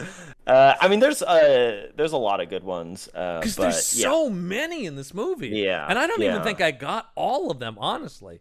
Because there's so much the bad guy alone says that you could consider a one-liner in this thing. Yeah. So yeah, this is one of those it's torn, hard man. to decide one way or the other. Yeah. Because like on one hand it's like a really good one-liner, as you said, and the other hand he completely reworked and improved upon Shakespeare. So like I want to give him that just for the creativity of it alone. Yeah. I think I'm leaning towards to be or not to be, that's the bitch. I think we have to. I want to honor Chester in some way, because he really was one of our finest villains. I think so. I think so. I mean, at least one of our most entertaining villains, because this guy is like, I'm going to bring energy to. He's in on this movie at the very least. Yeah, but the deadbeat cop is definitely like honorable mention, good. Man. Honorable mention for sure. Good. Yeah, so good. That's solid stuff. Could we give them? Could we just give them a tie? I think this week. It's our show. We can do whatever the hell we want. Yeah, I think we have to. I think we have to give them. They're both so good for different reasons. It's hard to pick. Yeah, so good. Yeah. Well, listen, as you know, it's always my it's my journey in life. It's my charge to find the strangest IMDb reviews for these movies that I can. You're cursed, even. It is. Now there weren't many reviews for this movie, I will say. Weird. And a lot of them it's hard to find. A lot of them really didn't like the movie and called it a mediocre Die Hard. And I would say mediocre is being generous. But I did manage to find this review from a user called Futuristic. Now that's Futuristic with a K at the end. Nice. Futuristic. His review, I'm assuming it's a him. I don't think that's being sexist, because I don't think writing stupid IMDb reviews is something anyone in any other gender is hoping to be identified with. Yeah. So until I see otherwise, I'm going to assume these are men writing these. And they're probably all divorced dads. I was just going to say, because this is definitely, we're in divorced dad territory. The title of his review is, "It is certainly a cool, fun movie." Okay. I just viewed Detention last night, and I liked what I saw. It was a cool, fun movie. Dolph looks supremely cool on the bike. By the way, that one shot when he was on the motorcycle at the beginning. And also he didn't because he was too big for it. He was too big for it and clearly being pulled on like a, flatbed. He also looked good in the movie as compared to his other recent movies. He is now in a pretty good shape. I have never seen Dolph Lundgren not in, once again, peak of human perfection shape. He's always this ripped, even to this day in his 60s. I wonder what he's I don't know. I have to. no idea what he's referencing. He is now in a pretty good shape. The story was okay, and the other actors were also passable. I wouldn't call this movie his best, but it's still a good movie. But it also had its share of problems. The first one was the way the bullets were flying everywhere, and even when they saw where they were being fired at point-blank range, they missed the target. They should have shown the people escaping the bullets in a better way. Another problem which I had was the way the students were swearing. I don't know in which school the students can swear in front of their teacher and even in the classroom. The third problem was that the bad guys were very few in numbers. There should have been more bad guys. Last problem was definitely the fact that the set looked cheesy. But that was due to the small budget. I actually don't know what he's referring to. I thought the school set was fine. It's fine. It might have been too nice, actually. But it wasn't for where cheesy. they were. No. Overall, the movie was a good movie. I enjoyed it. I would recommend others to watch it. P.S. Now you are a deadbeat cop. Some one-liners were also cool. Way to give it away, asshole. Everything is like, it was kind of bad, but also kind of cool. Yeah. Some of their points are valid. Some of our points were things we brought up. Yeah. Some of them, though, I don't. And Dolph did not look cool on that bike. No. Now, Lisman, as you know, in our new segment, we unfortunately, our old pal Bruce Winning didn't see this movie, or at least didn't have time to share his thoughts on it. Sad. However, I do, if I can, since we discovered him later in the show, I have been digging back through his library of reviews. Once again, it's over 1,000 reviews on Amazon. And Bruce Winning here, he did have an opinion on the Chuck Norris classic Invasion USA. Here we go. Bruce Winning gives Invasion USA 5 stars. He titles his review, "Chuck does war very well." I appreciate reformatting this 30-year-old movie to fit my widescreen television. Once again, a lot of Bruce's big concerns have to do with aspect ratio. I am grateful that I got this, and another 3-decade-old movie recommended in an email from Amazon Prime Video. He does not say what that other movie is, but I hopefully it's another Chuck. I'm sure. I classified this as war. The moving vehicle scenes were spectacular. Seems they have been trying to make a movie as exciting as this one for decades. Good luck with that, y'all. 5 out of 5 stars from Bruce Winning. Wow. Another, 5 out of 5 stars for Bruce's review, I would say. Should we call this by the way, segment oh yeah, the winning opinion or like something like that, some kind of wordplay with that. Winning opinion. Yeah, we need a little jingle for it. The winning ticket. I don't know. Oh, the winning ticket's not bad. Yeah. I like that. We'll work that out. Workshop in between this episode and next week's episode. The moving vehicle scenes were spectacular. Bruce. I prefer the stationary vehicle scenes. I love the way he flatly states things in a way that doesn't need to be said. It's the best, man. It's the best. Yeah, he is a gift. He does. He's a real wordsmith. By the way, this is a real guy. Do you ever think like there's any scenario that this gets back to him? I hope so. I hope so. I want to have Bruce on the show. I was just going to say, I think our dream guest is Bruce Winning. Yeah, 100%. Yeah, from Louisiana, by the way. Oh, so all our Louisiana listeners, if you're out there and you know Bruce Winning, let him know. He's one of the stars of this show. Listen, as we said, this was not the greatest vehicle for one Dolph Lundgren. He's okay, but it could have been better. Could have been better. It doesn't serve him very well. So let's come up with Dolph's next starring vehicle and see if we have something better for him to do. It's time once again to use our handy-dandy action movie title generator and come up with the title of Dolph's next movie. And that movie is Fatal Assassination. What other kind of assassination is there, John? Fatal Assassination. Well, obviously. Is it like Fatal Attraction, but assassination? Or Dolph falls in love with a sexy woman who turns out to be an assassin, and he is the lead Secret Service agent in charge of protecting the president. Yes. Yeah, yes. There it is. And So it they're is a connected. more actioned up Fatal Attraction. Yeah. Okay. Yeah. Yeah, this sounds great. Yeah. Who's going to be playing with Dolph here? Who would be a good show? You know who I'm going to pull? Star of the 90s and still in a lot of B action movies, Natasha Henstridge from Species. Okay. Also All a right. statuesque blonde. I think she and Dolph would look good on screen together. Perfect. Yeah, we got it. There Wow. it is. Yeah, and he has to protect. Do you think they come together at the end and Yes. or team up? Yes, of course. And they end up taking out the people who are making her assassinate. It's about sort of a this? Black Widow. What about this idea? Mm. She convinces him that the vice president is actually evil. Oh, he and it's needs to revealed. be assassinated. Ooh, that's an interesting twist.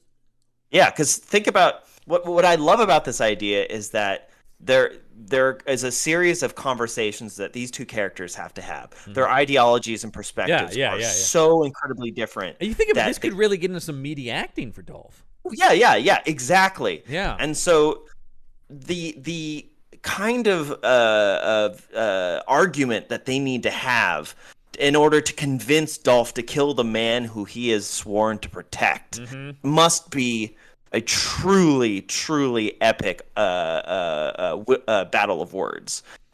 Yeah. Almost on the level of the physical battling that they do against the American government. For one Secret Service agent, he must choose between his duty and his heart. There it is. Dolph Lundgren, Got it. Natasha Henstridge, Fatal Assassination. Yeah. Coming to a red box near you. Ooh, I kind of wish that movie existed now. I kind of do too. That one actually, I think that's one of our better plots. Yeah. Sometimes they're stupid. Sometimes they're okay.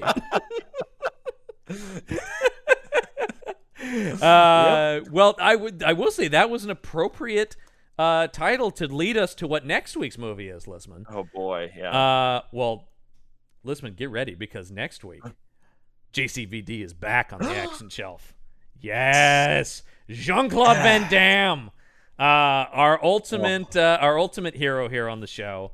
We're once again diving into his oeuvre, and this time he's paired up with who I think is the finest of B action movie stars of today, Mr. Scott Adkins. Hell yeah. I love Scott Adkins. I'm a huge fan. This is the one movie they've done together. I don't think we've had Scott Adkins. We have not had. This will be our first time having Scott Adkins on the show, and it's a pairing of him and JCVD. Doesn't get any better. I don't think so. How could it? Yeah, and the movie is called Assassination Games. Yeah, that's pretty similar. Assassination Games. As always, would you like the tagline for next week's movie? Yes. Twice the fire, double the power. Yeah. Oh, that's it. Okay. That's it. Twice the fire, ... double the power. Sure. And yes, Jean-Claude Van Damme is dual wielding 1800s era revolvers on the poster. That's okay. It's not a period piece. It's modern day.